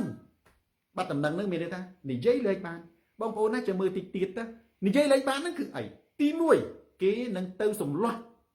ប្រជាជននៅក្នុងភូមិនឹងឈប់ឲ្យនិយាយណាពីព្រោះប្រជាជនក្នុងភូមិមានការជឿចាប់ត្រូវតែធ្លាយព្រោះដំណឹងខ្លះអ្នកសារព័ត៌មានទៅមិនបានអ្នកភូមិធ្លាយដំណឹងមកទី1គេនឹងទៅសម្លុតអ្នកភូមិទាំងអស់មិនឲ្យនិយាយហើយគេនឹងផ្ដល់ភូមិដីថ្មីគេនឹងបណ្ដេញមនុស្សចាក់ចេញពីនឹងគេនឹងផ្ដល់ដីពួកដីខ្មែរច្រើនណានៅកន្លែងណាផ្សេងទៅណាមានភូមិប្រជាជនមានប្រមាណហិកតាគឺផ្ទះទទួលដីប្រមាណម៉ែត្រការ៉េគឺបានប៉ុណ្ណឹងមកវិញមកមានន័យថាប្រគល់ភូមិជោគជ័យឬក៏ប្រគល់នឹងភូមិព្រៃចន្ទហ្នឹងឲ្យទៅថៃទៅដកភូមិទាំងអស់ហ្នឹងបំបិតមាត់ស្ងាត់មាត់ចាងស្រីទៅឲ្យដីផ្សេងទៀតណាទៅឲ្យដីផ្សេងទៀតហើយបិទព័ត៌មានអ្នកណានិយាយអំពីភូមិជោគជ័យនិងភូមិព្រៃចន្ទគឺមានទោសញុះញង់អ្នកណាស្រឡាញ់ប្រទេសជាតិស្ដាយទឹកដីគឺត្រូវជាប់គុកពីបទញុះញង់អានឹងវាអាចមិនចេះអានេះគេថារបៀបដែលធ្វើឲ្យបាត់បង់ព័ត៌មានណាទី1គឺគេធ្វើចឹងដាក់ប្រជាជនទី2គឺអ្នកសារព័ត៌មានដឹងតែខ្លាចហើយលែងហ៊ានផ្សាយចាប់ពីថ្ងៃនេះទៅនឹងបាត់ដំណឹងឈឹងអំពីភូមិជោគជ័យនិងភូមិព្រៃចន្ទបើដូចណាអេងចៃអៀងនិងសំអានបានសរសេរអញ្ចឹងយើងនឹងដឹងថាតើអេងចៃអៀងនិងអត្ថបទរបស់សំអានមានកម្រិតជោគជ័យប៉ុណ្ណាយើងមើលការវិវត្តថាតើយើងនឹងលែងមាននរណាហ៊ាននិយាយវ៉ាន់ដេតពុនអំពីភូមិជោគជ័យនិងព្រៃចន្ទដែរឬទេសម្រាប់សូនតារាសំបីតែនិយាយឥឡូវនេះបងណាខ្ញុំស្ទើរគាំងបេះដូងបងប្អូនណាអ៊ីរិចឈរខ្ញុំស្ទើរគាំងបេះដូងពេលដែលខ្ញុំអានអត្ថបទរបស់សំអានណាខ្ញុំមិនសុខចិត្តដាច់ខាតហើយខ្ញុំជឿថាប្រជាជនខ្មែរមិនសុខចិត្តដាច់ខាតពេញបណ្ណាចំពោះការកាត់ទឹកដីទោះមួយចំអាមក៏ដោយកុំថាភូមិព្រៃចន្ទឬភូមិជោគជ័យវិធីមួយទៀតគេអាចរក្សាភូមិជោគជ័យនិងព្រៃចន្ទប៉ុន្តែគេអាចកាត់កន្លែងផ្សេងជំនួសដែលមនុស្សមើលមិនដឹងជាកន្លែងដែលគ្មានមនុស្សរស់នៅដូចជាព្រៃឈើភ្នំអីទៅប្រាសាទអីផ្សេងហ្នឹងទៅដើម្បីជួសជុលណាបើយោងតាមសំអានគឺកិច្ចព្រមព្រៀងនោះនិងយោងតាមអេងចៃអៀងគឺសន្តិភាពបាត់ដីច្បាស់ណាស់ថាអេងចៃអៀងគាត់សំដៅទៅលើកាត់ដីដូរយកសន្តិភាពដែលមនុស្សនៅក្នុងលោកបងប្អូនមនុស្សនៅក្នុងលោកបុព្វបុរសខ្មែរយើងតាំងពីដូនតាតាំងពីរាប់លានឆ្នាំមកបូណាសុផាន់សគឺបានបូជាជីវិតសាច់ស្រស់ឈាមស្រស់ដើម្បីការពារទឹកដីរហូតណាយើងការពារមិនបានត្រូវសត្រូវលេបហើយយើងយកបានមកវិញដោយបារាំងតែបែរទៅជាយើងមានសន្តិភាពមិនអាចការពារទឹកដីបានទៅជាមានសង្គ្រាមការពារទឹកដីបានទៅវិញណាសន្តិភាពអេងចៃអៀងថាបាត់ដីមានន័យថា dương ban sanh để phiếpធ្វើអីបើបានសន្តិភាពបាត់ទឹកដីប្រទេសរលាយប្រិយចំណិត share វីដេអូនេះទៅកាន់ប្រិយចំណិតដទៃទៀតទូរទស្សន៍សូនតារាស្រាត់ខោជន់ផ្ដាច់ការបងគុំផ្លាស់ប្ដូរផ្នត់គំនិតមួយអានឹងខ្ញុំនិយាយបែបវិទ្យាសាស្ត្រមានន័យថាខ្ញុំមិនជឿមិនទាន់ជឿថាតើសំអានឬក៏អេងជាអៀងគាត់និយាយពិតប៉ុន្តែយើងចាំមើលលទ្ធផលទាំងអស់គ្នាងាយទេបើចាប់ពីថ្ងៃនេះតទៅយើងបាត់ដំណឹងសូន្យអ្នកណានិយាយអំពីបញ្ហាព្រំដែនជាប់គុកមកលៀនភាគលៀនលាហើយភូមិជោគជ័យលាដីព្រៃច័ន្ទឈឺចាប់ណាស់ឥឡូវយើងមកដល់ចំណុចមិញខ្ញុំនិយាយចំណុចទី2បាទទី1យើងពីកិច្ចព្រមព្រៀងសន្តិភាពទី2ខ្ញុំនិយាយអំពីសាររបស់សំអាននិងសារអេងជាអៀងនិយាយអំពីសន្តិភាពបាត់ដីយើងបានសន្តិភាពគេបានដីបានសន្តិភាពបានដីបងប្អូនណាចាមណាចាមត្រូវតែបង្រៀនកូនចៅតគ្នាឲ្យស្គាល់ថាខ្លួននឹងណាពីដើមមានប្រទេសមិនត្រូវលងលុកអ្នកខ្លះទៅនឹងផលប្រយោជន៍បុគ្គលផលប្រយោជន៍ផ្ទាល់ខ្លួនណាបងប្អូនស្រីមុចបំភ្លេចកំណើតដែលខ្លួនបានណែសន្តិភាពបាត់ប្រទេសឥឡូវចាមដែលរស់នៅស្រុកនៅវៀតណាមមានដែរដែលមិនអត់ទេនៅស្រុកវៀតណាមនៅស្រុកខ្មែរមានសន្តិភាពអត់មានសង្គ្រាមអត់មានរដ្ឋាភិបាលអត់មានសេដ្ឋកិច្ចអត់មានអរញ្ញវត្ថុអត់មានអីទេបានណាអានេះគឺមហាកម្ពុជាសន្តិភាពមហាកម្ពុជាគ្មានអ្វីសន្តិភាពជាងនគរចម្ប៉ាទេបងប្អូនទៅមើលនគរចម្ប៉ាបច្ចុប្បន្នណាចាមិនដែលតែឈឺក្បាលបងប្អូននគរចម្ប៉ានៅស្រុកយួនណាយួនកដាលបងប្អូនទៅមើលនគរចម្ប៉ារបស់ចាមនៅស្រុកយួនណាមហាសន្តិភាពគ្មានបាតកម្មគ្មានអ្នកតវ៉ាគ្មានសង្គ្រាមគ្មានការបាត់បង់ទឹកដីព្រោះអានឹងវាបានសន្តិភាពប៉ុន្តែវាបាត់ប្រទេសវារលាយអញ្ចឹងហើយបានជាខ្មែរអ៊ីស្លាមដែលនៅក្នុងប្រទេសកម្ពុជាត្រូវតែមានឧត្តមគតិមនសិការខ្ពស់ស្រឡាញ់ទឹកដីរបស់យើងព្រោះជាទឹកដីយើងហើយព្រោះប្រហែលចំនួនហើយវាលែងឆាមហើយកើតទៅស្រុកខ្មែរកុំថាឡើយតែ2ចំនួនខ្លះវាចូលចង់20ចំនួនហើយតែ3ចំនួនហើយវាទៅជាខ្មែរហើយនៅនេះវាទៅយើងជាខ្មែរគ្រាន់តែថាយើងធ្លាប់មានប្រវត្តិដូនតាបាត់បង់ទឹកដីប្រវត្តិដូនតាបាត់បង់ទឹកដីដោយសារតែយើងសន្តិភាពឥឡូវយកទៅសន្តិភាពនគរចម្ប៉ាសិនណាអាហ្នឹងណាអញ្ចឹងបានថាឥឡូវនេះយើងរួមគ្នាណាដាវីដាកឹមទឹកដីមកចំអាមជាទឹកដីរបស់យើងខ្មែរគ្រប់ជាតិសាសន៍ទាំងអស់ទឹកដីមកចំអាមជាទឹកដីរបស់យើងមែនទេជាពិសេសខ្មែរអ៊ីស្លាមដែលធ្លាប់មានប្រវត្តិបាត់ប្រទេសត្រូវតែជួយចាត់ជាងគេពេលដែលឃើញថៃយកដីយើងមកចំអាមមែនទេប្រវត្តិបាត់ប្រទេសបងប្អូនណាខ្មែរមានប្រវត្តិបាត់បង់ទឹកដីមិនបាត់ប្រទេសទេខ្មែរនឹងចាមខុសគ្នាអានេះយើងនិយាយដើម្បីឲ្យមនុស្សស្រឡាញ់ទឹកដីមែនទេខ្មែរនឹងចាមខុសគ្នាខ្មែរចាមគឺខ្មែរដូចគ្នាខ្មែរអ៊ីស្លាមហើយនឹងខ្មែរយើងខុសគ្នាត្រង់ថាចាមបាត់បង់ទឹកដីបាត់បង់ប្រទេសខ្មែរបាត់បង់ទឹកដីគឺបាត់បង់កម្ពុជាក្រោមបាត់បង់សុរិន្ទបុរីรัมย์ស្រះកែវបើនេះត្រាបអានោះសិតខេត្តជាប់ព្រំដែនយើងហ្នឹងឯងបើនេះស៊ីសកេតយើងបាត់បង់ខ្មែរបាត់បង់ទឹកដីតែសល់ប្រទេសណាដែលយើងជ្រកកោនទាំងអស់គ្នាឥឡូវនេះដូច្នេះបាត់បង់ទឹកដីមកចំអាមគឺយើងត្រូវតែការពារមិនអាចឲ្យបាត់បង់បន្តទៀតទេជាពិសេសខ្មែរអ៊ីស្លាមដែលធ្លាប់បាត់ប្រទេសហើយខ្មែរយើងដែលធ្លាប់បាត់បង់ទឹកដីថ្មីនេះដូចជាកម្ពុជាក្រោមថ្មីជាងគេសុរិន្ទបុរីรัมย์ស្រះកែវបាត់មុនកម្ពុជាក្រោមបាត់ថ្មីជាសតាពរទើបតែនៅឆ្នាំ1949នេះទេថ្មីណាស់បងប្អូនថ្មីណាស់ក្រោយពេលដែលបារាំងនេះចាក់ចេញពីប្រទេសកម្ពុជាដូច្នេះប្រវត្តិបាត់ដីនេះវាថាសម័យមុនវាសង្គ្រាមប៉ុន្តែឥឡូវសន្តិភាពហើយឬអីជាបាត់ដីចំណុចចុងក្រោយនៅក្នុងប្រធានបទទី1គឺនិយាយពី Donald Trump Prince Igor ណែ Fabiche Donald Trump បងប្អូនយើងខ្លះគេយកអានឹងទៅជាមោទនភាព thảo bàn cùi chật đồ là trầm bàn cùi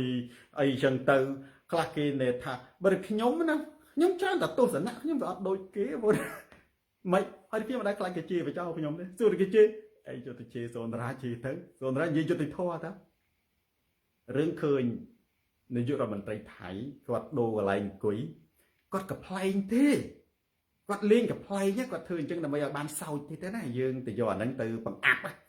dương từ giờ nè giờ tháo nếu như là mình thấy nâng xả háo à còn tháo lấy tại plan đầy luốt đầy không mày số bây giờ cái ấy cái luốt đây mẹ thế anh nâng thò mà đá nhẹ để cho hạt lấy khá sạch sấy cứ cái đồ cái gì mà đo mình nè mình đấy rứ có cái ai trong này dây cái liênกับ plane ណែដល់ថៃមកអង្គុយនឹងហើយគេលើកឈ្មោះគេលើកប្រទេសទេគេលើកអានឹងមកគេលេងសើចទេអានឹងណាបងប្អូនមានពេលខ្លះគេធ្វើឲ្យវាស្និទ្ធស្នាលនឹងកំដរបរិយាកាសបងប្អូនកុំមើលរូបភាពបងប្អូនមើលអត្តន័យមើលទឹកមុខមើលកាយវិការគឺថៃលេងសើចទេអានោះខ្ញុំនិយាយពិតណាបងប្អូនបង្ខំឲ្យខ្ញុំទៅជេរតាមnhưng mà đằng ấyខ្ញុំមើលទឹកមុខអីឬចោខ្ញុំមើលទៅទឹកមុខខ្ញុំមើលទៅកាយវិការមើលទៅបរិយាកាសថៃគ្មានចេតនាទៅបំពេញរឿងឈ្មោះរឿងកៅអីទេអានឹងគេក៏ហៅថាគេលេងសើចឲ្យសុបាយនៅក្នុងព្រឹត្តិការណ៍គេអានេះលេងសើចឲ្យសុបាយនៅក្នុងព្រឹត្តិការណ៍តែប៉ុណ្ណោះមួយទៀតនិយាយពីខ្ញុំនិយាយពីដូណាល់ត្រាំចូលដូណាល់ត្រាំជាសាកសីគាត់អត់ដឹងថាតើដីខ្មែរនៅតាណាទេមិននេះសុទ្ធតែខ្លះគេថាដូណាល់ត្រាំរហូតដល់ចុះហត្ថលេខាហើយរឿងអីតែខ្មែរកាត់ដីដូចសំអានថាដូណាល់ត្រាំក៏មានស្គាល់ដីខ្មែរទេដូណាល់ត្រាំគាត់មានស្គាល់ថាខ្មែរយើងដីនៅតាណាគាត់មានដឹងថាប្រាសាទខ្មែរយើងនៅតាណានៅតាណីអីគាត់បដោតសំខាន់ទៅលើកិច្ចសហប្រតិបត្តិការសន្តិភាពគ្មានចំនួនប្រដាប់អាវុធតែប៉ុណ្ណឹងរឿងដូណាល់ត្រាំរឿងយើងកាត់ភ្នំកាត់ដីកាត់ប្រាសាទតែគាត់អត់ខ្វល់ទេគាត់ដឹងទេគាត់មិនខ្វល់ហើយគាត់មិនស្គាល់ចំណុចទី1ខ្ញុំនិយាយឆ្លើយតបទៅនឹងបងប្អូនយើងណាចំណុចទី2ថៃមានអង្គការចាត់តាំង2បងប្អូនត្រូវដឹងទី1រដ្ឋាភិបាលទី2យោធាពេលខ្លះរដ្ឋាភិបាលហើយនឹងយោធាអត់ស្ដាប់គ្នាទេពេលខ្លះវាមិនមែនមានន័យថាមិន 100% ទេរដ្ឋាភិបាលហ្នឹងគឺបោះឆ្នោតដោយប្រជាជនបងប្អូនដឹងហើយប្រព័ន្ធដឹកនាំរបស់ប្រទេសថៃប្រជាធិបតេយ្យប៉ុន្តែយោធាមានអាសនៈដោយមិនបាច់បោះឆ្នោតមែនទេឈ្នះស្រាប់ឈ្នះរហូតច្បាប់ហ្នឹងគឺឈ្នះរហូតអញ្ចឹងបើសិនជាពួកយោធាមានទំនោរទៅខាងណាទោះជាខាងនោះឯកភាពឬជាប់ឆ្នោតក៏មិនអាចដឹកនាំប្រទេសបានដែរអ្នកដឹកនាំប្រទេសនៅប្រទេសថៃគឺដឹកនាំតែរដ្ឋបាលនិងសេដ្ឋកិច្ចគ្រប់គ្រងរដ្ឋបាលសាធារណៈតែប៉ុណ្ណោះបងប្អូនណានៅប្រទេសថៃណាគឺនាយករដ្ឋមន្ត្រីដូចជាប្រធានរដ្ឋបាលសាធារណៈទេប្រធានរដ្ឋបាលសាធារណៈនឹងស្អីបងប្អូនរដ្ឋបាលសាធារណៈវាហៅរដ្ឋបាលការគ្រប់គ្រងរដ្ឋបាលយ៉ាងនេះកែវណារដ្ឋបាលគឺគ្រប់គ្រងប្រទេសទាំងមូលហ្នឹងប្រទេសសួរថាគ្រប់គ្រងអំណាចប្រទេសមែនទេគឺពួកយោធាមុនទៅចាំណាគ្រប់រដ្ឋបាលប្រទេសមានច្បាប់ទម្លាប់អីទាំងអស់អន្តោប្រវេសន៍សេដ្ឋកិច្ចពាណិជ្ជកម្មច្បាប់ដាក់លវត្តប្រតិបត្តិការជាតិមួយទាំងមូលអានេះហៅរដ្ឋបាលជាតិប៉ុន្តែអំណាចយោធាអំណាចជាតិអំណាចសម្រេចរបស់ជាតិមែនទេទិសដៅប្រទេសជាតិទស្សនវិស័យប្រទេសជាតិដើរទៅណាប្រទេសថៃមានមុខមាត់យ៉ាងម៉េចថៃត្រូវមានលក្ខណៈយ៉ាងណាគឺពួកយោធាហើយចំណែករដ្ឋបាលរបស់រដ្ឋាភិបាលគឺអនុវត្តទៅតាមមុខមាត់ដែលយោធាកំណត់តែប៉ុណ្ណោះអញ្ចឹងវាអាចនៅបញ្ហាតំណែងទេរដ្ឋាភិបាលថៃអត់លំបាកទេបងសម្រាប់ខ្ញុំរដ្ឋាភិបាលថៃមិនលំបាកទេហើយរដ្ឋាភិបាលថៃក៏យុត្តិធម៌ដែរប៉ុន្តែអ្វីដែលប្រទេសថៃជាប្រពៃណីតាំងពីដើមមករដ្ឋាភិបាលនិងយោធាច្រើនតែមិនសូវស្របគ្នាទេអញ្ចឹងរាល់កិច្ចព្រមព្រៀងទាំងឡាយណាតែងតែមានការរំខានតែងតែមានការប្រទាំងប្រទេសជាមួយនឹងមែនទេយោធាហើយមិនមែនជាដំណោះផ្ទៃក្នុងទេណាដូចសម្ដេចថាជាដំណោះផ្ទៃក្នុងមិនមែនទេជាវប្បធម៌តាំងពីដើមមកមិនថ្មីទេមែនទេរាប់សិបឆ្នាំហើយអញ្ចឹងបញ្ហានៅប្រទេសថៃគឺត្រង់ថាវប្បធម៌នយោបាយរវាងមេដឹកនាំប្រទេសនិងអ្នកសម្រេចកិច្ចការធំ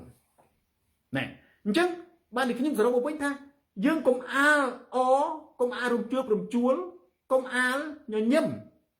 យើងចាំលទ្ធផលទាំងអស់គ្នាហើយលទ្ធផលដែលយើងរងចាំមនុស្សគ្រប់រូបនេះតន្ទឹងរងចាំនោះគឺថាតើភូមិជោគជ័យនិងភូមិព្រៃច័ន្ទទៅណាសូនតារាសូមបួងសួងហើយខ្ញុំសូមបួងសួងនិងរំពឹង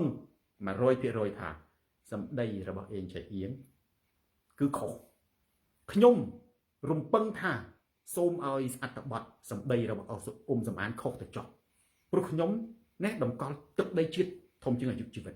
មែនទេសូមឲ្យសម្ដីរបស់អេងចៃអៀងសន្តិភាពបាត់ដីឲ្យខុសទៅចុះមែនទេហើយអេងចៃអៀងខ្លួនឯងក៏បន់ឲ្យខុសដែរពីព្រោះគាត់មិនអាចទទួលយកបានណែសន្តិភាពបាត់ដីឡើយហើយសូមឲ្យញ៉ាំនេះសម្ដីរបស់អ៊ំសំអានខុស 100% ទៅចុះពីព្រោះអ៊ំសំអានខ្លួនឯងក៏បន់ឲ្យការគិតរបស់គាត់ខុសដែរគឺយើងបានដីយើងបានសន្តិភាពថៃបានដីព្រៃចំណិត share វីដេអូនេះទៅកាន់ព្រៃចំណិតដទៃទៀតទូរទស្សន៍សូនតារាស្រាត់ខោជន់ផ្ដាច់ការខ្មែរប្រូឆៃផ្លាស់ប្ដូរផ្នត់កំណត់និយាយខ្លីលេងណានាយករដ្ឋមន្ត្រីថៃនៅប្រទេសម៉ាឡេស៊ីដែលគាត់លើកផ្លាកកម្ពុជាថៃហ្នឹងអាហ្នឹងគាត់លេងសើចទេខ្ញុំមើលទៅបរិយាកាសហ្នឹងគឺធ្វើបង្កើតឲ្យវាមានលក្ខណៈស្និទ្ធស្នាលនិងបរិយាកាសសบายរីករាយសន្តិភាពទេគាត់មិនមែនតែមានចេតនាទៅឆ្លៀនពៀនដូរកន្លែងទៅបំពេញនេះគ្មានទេអាហ្នឹងចេតនាពិតប៉ុន្តែយើងអាចបកស្រាយបាននេះរូបភាពយើងអាចយកមកលេងយកមកបកស្រាយអីបានទៅយើងថាមិនក៏បានទេសូនតារាយកលោកគ្រូទៅខឹងគ្នាយើងអត់ទេធម្មតាទេបងប្អូនគ្មានអ្នកណាអាចទៅហាមហាជនបានទេមែនទេហើយខ្ញុំអបអរសាទរវិញដែលមហាជនលើកយកអាហ្នឹងមកនិយាយយកមកធ្វើជារឿងកំ pl ែងក៏ដោយរឿងអីក៏ដោយពីព្រោះធម្មតាណាបងប្អូនខ្សែភាពយន្តមួយដែលបញ្ចាំងមកមនុស្សមួយលានអ្នកមើលមិនមែនមនុស្សមួយលានអ្នកមានទស្សនៈដូចគ្នានិងស្រឡាញ់តួអង្គដូចគ្នាទេសូម្បីនៅក្នុងរឿងសាមកុកបិទតែមនុស្សភាគច្រើនស្រឡាញ់ជូកើលៀងខុងមីងប៉ុន្តែមិនមែនមានន័យថាមនុស្សទាំងអស់នឹងមិនស្រឡាញ់តួអង្គឆាវមិនស្រឡាញ់តួអង្គស៊ុនឈៀនមិនស្រឡាញ់តួអង្គលីវប៉ៃមិនស្រឡាញ់តួអង្គស៊ីម៉ាអ៊ីមានអ្នកខ្លះស្រឡាញ់ស៊ីម៉ាអ៊ីជាងខុងមីងផងហ្នឹងណាអញ្ចឹងគ្រាន់តែថាតិចក៏ដោយច្រើនក៏ដោយវាត្រូវតែមានអីប្លែកហើយខ្ញុំអត់មានទៅថៃទេគ្រាន់តែថាបើសម្រាប់ខ្ញុំណាគឺសកម្មភាពនៃកាយវិការរបស់នាយករដ្ឋមន្ត្រីថៃនៅប្រទេសម៉ាឡេស៊ីគឺជាការបង្កើតបរិយាកាសរីករាយតែប៉ុណ្ណោះមិនមែនជាការឈ្លានពានកៅអីផ្លាកអីទេមិនមែនទេគាត់ក៏ប្លែងទេប្រធានបទទី2ព្រៃចំណិត share វីដេអូនេះទៅកាន់ព្រៃចំណិតដទៃទៀតមានជីវិតត្រូវទៅតស៊ូទូរទស្សន៍សូនតារាស្រាត់ខោជន់ផ្ដាច់ការផ្លាស់ប្ដូរផ្នត់កំណត់បងប្អូនចូលស្ដាប់សូនតារាអ្វីដែលបងប្អូនរំពឹងគឺយុត្តិធម៌និងសច្ចធម៌ខ្ញុំមិននិយាយអ្វីដែលមិនយុត្តិធម៌ទេមែនទេហើយខ្ញុំមិននិយាយអ្វីដែលមិនសច្ចធម៌ទេចំណុចហ្នឹងឯងដែលមែនទេទូរទស្សន៍សូនតារាមានប្រជាប្រិយភាពផ្ដួលទូរទស្សន៍គណៈបកប្រជាជន50%ប្រធានបទទី2សម្ដេចផ្សាយខ្ញុំមិនដឹងថាឥឡូវនេះខ្ញុំសួរបងប្អូនព្រោះខ្ញុំកំពុងតែផ្សាយផ្ទាល់ខ្ញុំមិនដឹងទេតើសម្ដេចបិទការផ្សាយផ្ទាល់ហើយឬនៅណាជែកឥឡូវប្រធានបទទី2នេះជាប្រធានបទផងជាផ្សេងផងណែព្រោះប្រធានបទសំខាន់ផ្ដោតលើអាទី1ទេឡាំវ៉ាន់បងប្អូនចូលមើល page នៃសម្ដេច page ហ៊ុនសែនណា Christina Lass តើគាត់នៅផ្សាយផ្ទាល់ឬក៏បញ្ចប់ការផ្សាយផ្ទាល់ហើយបងប្អូនគ្រាន់តែឆ្លើយប្រាប់ខ្ញុំថានៅនឹងចប់មួយម៉ាត់ពីព្រោះមានពេលខ្លះសរសេរវែងពេកខ្ញុំអានខុសខ្ញុំអានច្រឡំដូចជាប្រិយមិត្តម្នាក់អីអ្នកស្រែគាត់ខមមិនណែល្អនេះប៉ុន្តែខ្ញុំអានច្រឡំបាទភ្នែកខ្ញុំក៏មិនប្រកែព្រោះនៅមើលតែអ៊ីវទៅបានបងប្អូនចូលមើលហើយជួយប្រាប់ខ្ញុំបន្តិច Patty Slambert តើទំព័រ Facebook របស់សម្ដេចឈប់ឬក៏នៅបន្តបិទហើយបាទគ្រូម៉ុងតូបិទហើយបាទបិទហើយខ្លីខ្ញុំនិយាយអញ្ចឹងដើម្បីឲ្យមេវិជ្ជាស្ដែងសម្ដេចបានផ្សាយផ្ទាល់នៅលើទំព័រ Facebook របស់គាត់អំពីការអនុវត្តកិច្ចព្រមព្រៀងសន្តិភាព នៃការចាប់ផ្ដើមដកចន្ទ្រាបដីលីអាវុធយុទ្ធភ័ណ្ឌធនធ្ងន់ចេញពីព្រំដែនណាការផ្សាយផ្ទាល់របស់សម្ដេចនៅក្នុងទំព័រ Facebook របស់គាត់ទទួលបានការទស្សនាច្រើនសន្ធឹកសន្ធាប់ដែលមិនធ្លាប់មានក្នុងប្រវត្តិសាស្ត្រដូចមើលបដាលជាងហេតុអីពីព្រោះកន្លែងនេះណាខ្ញុំនិយាយបន្តិចប៉ាហេងបញ្ជាក់ថាហ៊ុនសែនសកម្មភាពរបស់គាត់កំពុងតែស្ថិតនៅក្រោមការឃ្លាំមើលក្រសែភ្នែករបស់ប្រជាជនយ៉ាងយកចិត្តទុកដាក់មិនមែនមានន័យថាគ្រប់គ្រងហ៊ុនសែនទេណាបើការផ្សាយផ្ទាល់របស់ហ៊ុនសែនមានអ្នកមើលដូចទម្លាប់តិចជាងសូនរាគាត់ដូចទម្លាប់បើផ្សាយយូរទៅគឺអត់ទេអានេះឬក៏ថាបើការផ្សាយផ្ទាល់របស់គាត់មានអ្នកមើលត្រឹមតែ 1K ឬ 2K មានន័យថាបញ្ហាព្រំដែនមិនសំខាន់សម្រាប់ខ្មែរទេបើហ៊ុនសែនផ្សាយផ្ទាល់មានអ្នកមើល40 50រហូតដល់បើ 100K ពាក់ព័ន្ធជាមួយនឹងបញ្ហាព្រំដែនណាផេករបស់គាត់មានអ្នកមើល 100K ហ៊ុនសែនត្រូវតែភ័យមិនសប្បាយទេត្រូវតែភ័យដោយសារអីដោយសារថាអញកំពុងតែស្ថិតនៅក្រោមក្រសែភ្នែកខ្មែររាប់ពីអ្នកហើយគេមើលអញពីព្រោះរឿងព្រំដែនណានរណាក៏ចាប់អារម្មណ៍ឈឺចាប់ចង់ដឹងដែរតែវាយ៉ាងម៉េចមែនទេហ៊ុនសែនត្រូវប្រយ័ត្នពីដែលគាត់ផ្សាយហេតុអីបានគាត់ផ្សាយធម្មតាមានមនុស្សមើលតិចប៉ុន្តែគាត់និយាយអំពីព្រំដែនចាប់ផ្ដោតមនុស្សទុកលុកទឹកលុកដីមានន័យថាមនុស្សទាំងអស់កំពុងតែចោលភ្នែកតើកិច្ចព្រមព្រៀងសន្តិភាពនឹងដំណើរការយ៉ាងម៉េចបើកិច្ចព្រមព្រៀងសន្តិភាពនឹងដូចសម្ដីរបស់អ៊ុំសំអាននិងអេងឆាអៀងមានន័យថាប្រជាជនណារុសចន្ទទីទូថ្កោលទោសហ៊ុនសែននៅក្នុងចិត្តអ្នកដែលហ៊ាននិយាយថ្កោលទោសណាដោយកាយវិការសកម្មភាពពិតប្រាកដដែលអាចជាប់គុកអានឹងមួយចំណុចដែលខ្ញុំចង់និយាយអំពីការផ្សាយផ្ទាល់របស់សម្ដេចចូលនៅក្នុងប្រធានបទរបស់ខ្ញុំដាក់ថាសម្ដេចផ្សាយនិងមិនផ្សាយនិងមិនផ្សាយអីផ្សាយរឿងអនុវត្តកិច្ចព្រមព្រៀងសន្តិភាពការដកអាវុធទន់ធ្ងន់ប៉ុន្តែមិនផ្សាយអីមិនផ្សាយបលានោះមែនទេមិនផ្សាយភូមិជោគជ័យមិនផ្សាយភូមិព្រៃច័ន្ទមិនផ្សាយប្រាសាទតាមាន់តូចមិនផ្សាយប្រាសាទតាមាន់ធំមិនផ្សាយមែនទេភូមិនៅភ្នំទ្របមិនផ្សាយវាលន្ត្រីមិនផ្សាយប្រាសាទព្រះវិហារអញ្ចឹងហើយបានជាខ្ញុំណាស៊ីថាឆាងខ្ញុំត្រឡប់ទៅឲ្យបងប្អូនមើលរូបមន្តរបស់សូនារាគឺអីគេហ៊ុនបូកនឹងសែនស្មើនឹងគម្រាមបូកនឹងបោកបងប្អូន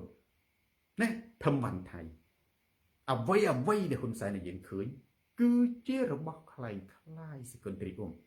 អ្វីដែលហ៊ុនសែននិយាយឃើញគឺជារបស់คล้ายរឿងអីបានជាគាត់ផ្សាយផ្ទាល់ព្រឹត្តិការណ៍អត់សំខាន់ព្រឹត្តិការណ៍អត់សំខាន់មែនទេជឹមស្រស់ព្រឹត្តិការណ៍ហ្នឹងគឺជាព្រឹត្តិការណ៍ដែលវាអត់សំខាន់ដែលមនុស្សថាមិនសំខាន់ព្រឹត្តិការណ៍សំខាន់គឺព្រឹត្តិការណ៍បលាលុះប្រាសាទតាមាន់តូចប្រាសាទតាមាន់ធំទឹកដីអាននឹងបានវាសំខាន់ប៉ុន្តែហេតុអីបានគាត់ផ្សាយសូនរាថាអ្វីដែលហ៊ុនសែនយើងឃើញគឺជារបស់ខ្លាំងគឺជាមធ្យោបាយលួងលោមអារម្មណ៍ណារ៉ូទី1ទី2បង្អួតថាជាស្នាដៃនៃភាពស្ងប់ស្ងាត់គាត់ចង់អួតថាងក់ឃើញទេឥឡូវហ្នឹងស្នាដៃនៃភាពស្ងប់ស្ងាត់របស់គាត់ភាពអត់ធ្មត់របស់គាត់ចេញលទ្ធផលហើយប្រទេសយើងមានសន្តិភាពហើយយើងលែងមានសង្គ្រាមហើយយើងដកទ័ពហើយយើងដកអាវុធហើយនេះហើយជាស្នាដៃនេះរបស់រដ្ឋាភិបាលគាត់ចង់អួតអំពីស្នាដៃអញ្ចឹងមានន័យថាប្រព័ន្ធផ្សព្វផ្សាយរបស់គណៈបព្វជិជនគេមិនដែលនិយាយអំពីការពិតទេគេនិយាយតែពីអំនួតមែនទេការលួងលោមទឹកចិត្តការបញ្ឆោតទឹកចិត្តនិង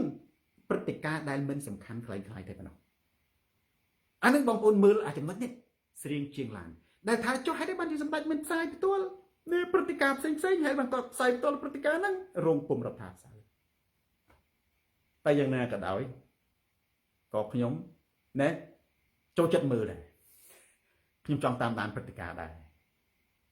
អាហ្នឹងឯងខ្ញុំនិយាយថាហ៊ុនសែនផ្សាយនឹងមិនផ្សាយឥឡូវយើងទាញមកចូលណាស្ថានភាពមួយទៀតដូចដែរសួរថាចុះហេតុអ្វីបានជាគាត់មិនត្រឹមតែមិនផ្សាយផ្ទាល់ណាអំពីព្រឹត្តិការណ៍រាយបណ្ដាលួសតែគាត់ផ្សាយផ្ទាល់អំពីការដកអាវុធខ្ញុំបាននិយាយខាងដើមមិញបងប្អូនជួយច្បាស់ពីព្រោះរាយបណ្ដាលួសគឺធ្វើឲ្យមនុស្សក្តៅកាហាយហើយចំណែកដកទាត់ជាលទ្ធផលគេហៅថាសន្តិភាពធ្វើមនុស្សសប្បាយមែនទេអាហ្នឹងឯងដែលខ្ញុំថាអ្វីដែលហ៊ុនសែនដែលយើងឃើញគឺជារបស់ខ្លាំងអារបស់ពិតដែលមនុស្សចង់ដឹងអត់ទេណាតែទោះយ៉ាងណាក៏ដោយបងប្អូនយើងសរុបសេចក្តីមកយើងរងចាំមើលទាំងអស់គ្នាសុគងឃុំខ្ញុំថាតើបើយើងបាត់ដំណឹងពីភូមិព្រៃច័ន្ទនិងភូមិជោគជ័យប្រាសាទតាមាន់តូចប្រាសាទតាមាន់ធំមានន័យថាអេងជាអៀងនិងសំអាននិយាយត្រូវហើយសន្តិភាពបាត់ដីនេះជាការឈឺចាប់បំផុតពូតូចនៅក្នុងប្រវត្តិសាស្ត្រប៉ុន្តែបើយោងតាមកិច្ចព្រមព្រៀងសន្តិភាពយើងក៏នៅតែមានចំណុច2មែនទេយើងក៏នៅតែរំពឹងដែលសង្ឃឹមថាអ្វីដែលសំអានណានិយាយខុសទៅចុះចំណុច2ទី1គឺនៅក្នុងកិច្ចព្រមព្រៀងចំណុចទី7និយាយអំពីច្បាប់អន្តរជាតិអបអរសាទរច្បាប់អន្តរជាតិចំណុចមួយទៀតសន្ទរកថាផ្ទាល់របស់សម្ដេចនៅក្នុងព្រឹទ្ធសភានិយាយអំពីតុលាការអន្តរជាតិ ICJ ប៉ុន្តែយើងក៏អាចចោទសួរមួយចំណុចចុងក្រោយមុននឹងចូលទៅដល់របៀបបរិយាចុងក្រោយសម្រួលចម្លើយនឹងបញ្ហាផ្សេងពីព្រោះហ៊ុនសែនគាត់និយាយណាស្រីឡៃសឹងត្រែងគាត់អួតអំពីគុណសម្បត្តិប៉ុន្តែហ៊ុនសែនត្រូវអួតពីគុណសម្បត្តិឬក៏ហ៊ុនសែនត្រូវទទួលរងភាពអាម៉ាស់ចម្លើយមុននឹងយើងឆ្លើយអានោះណាហាញ់លុបយើងត្រូវមើលណាអត្ថបទឬក៏ទស្សនៈមួយឬក៏ហេតុការណ៍ពិតប្រាកដមួយមិនមែនអត្ថបទមិនទស្សនៈហេតុការណ៍ពិតប្រាកដមួយតើសង្គ្រាមជំលោះព្រំដែនកម្ពុជាថៃកើតពីសូនារាកើតពីសំរងស៊ីឬក៏កើតពីនរណាណាជំលោះព្រំដែនកម្ពុជាថៃមិនមែនកើតពីសូនារាឬក៏សំរងស៊ីទេកើតពីហ៊ុនសែននិយាយចង់ដូច្នេះកិច្ចព្រមព្រៀងសន្តិភាពបច្ចុប្បន្ននេះមិនមែនជាអ្វីដែលមនុស្សអបអរសាទរទេពីព្រោះជាអ្វីដែលអ្នកបង្កើតមែនទេបានធ្វើឲ្យខាតបង់បើគ្មានការបញ្ឆេះសង្គ្រាមលីអេជួនកំហុសយុទ្ធសាស្ត្រនយោបាយព្រំដែនកិច្ចការបរទេសប្រទេសក៏មិនធ្វើឲ្យមានបណ្ដាលួសក៏មិនធ្វើបយោងតាមសំអានឲ្យបាត់បង់ភូមិព្រៃច័ន្ទនិងប្រាសាទដែរអញ្ចឹងបងប្អូនត្រូវអបអរសាទរឬក៏ត្រូវថ្កោលទោសខ្ញុំដាក់ជាសំណួរចេះត្រូវអបអរសាទរឬក៏ត្រូវមែនទេឈឺចាប់បើគ្មានសង្គ្រាម5ថ្ងៃក៏គ្មានកិច្ចព្រមព្រៀងសន្តិភាព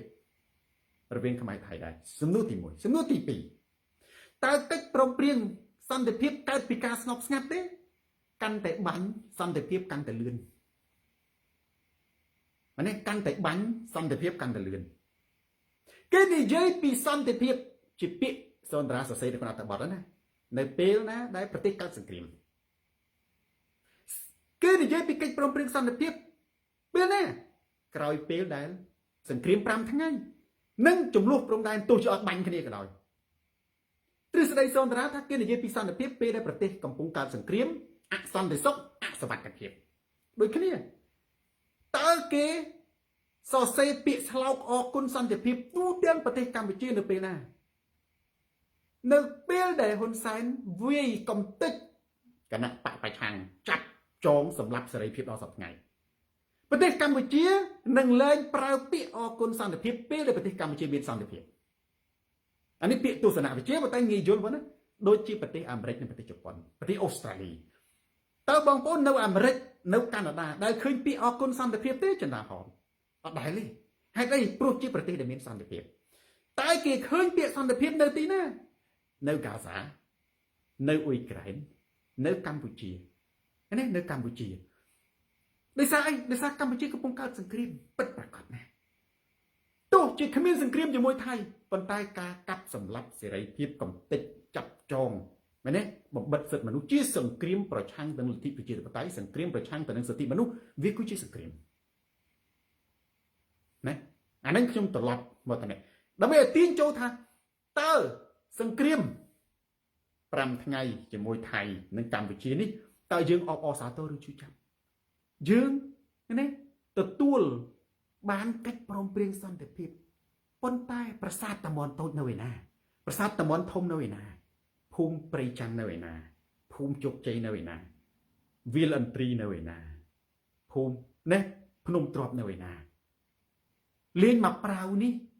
បាត់អានឹងឈឹងយើងមកផ្ទះដៃនឹងអាកដាបងប្អូនណាយើងមកផ្ទះដៃនឹងកដាដូណាត្រាំក៏ស្គាល់ប្រទេសកម្ពុជាទេគាត់ជួយយើងបានប៉ុណ្ណឹងគឺអរគុណគាត់ហើយណាអញ្ចឹងអានេះខ្ញុំចង់ឲ្យបងប្អូនមើលចំណុចហ្នឹងមែនទេតើយើងសប្បាយនឹងកដាស់ឬក៏យើងត្រូវជឿចាប់ប៉ុន្តែបងប្អូនអាចសួរតទៀតថាចុះបើយើងជឿចាប់បានប្រយោជន៍អ្វីបានប្រយោជន៍អញ្ចឹងបានជាខ្ញុំគ្រប់គ្រងចំណុចមួយនៅក្នុងកិច្ចប្រឹងប្រែង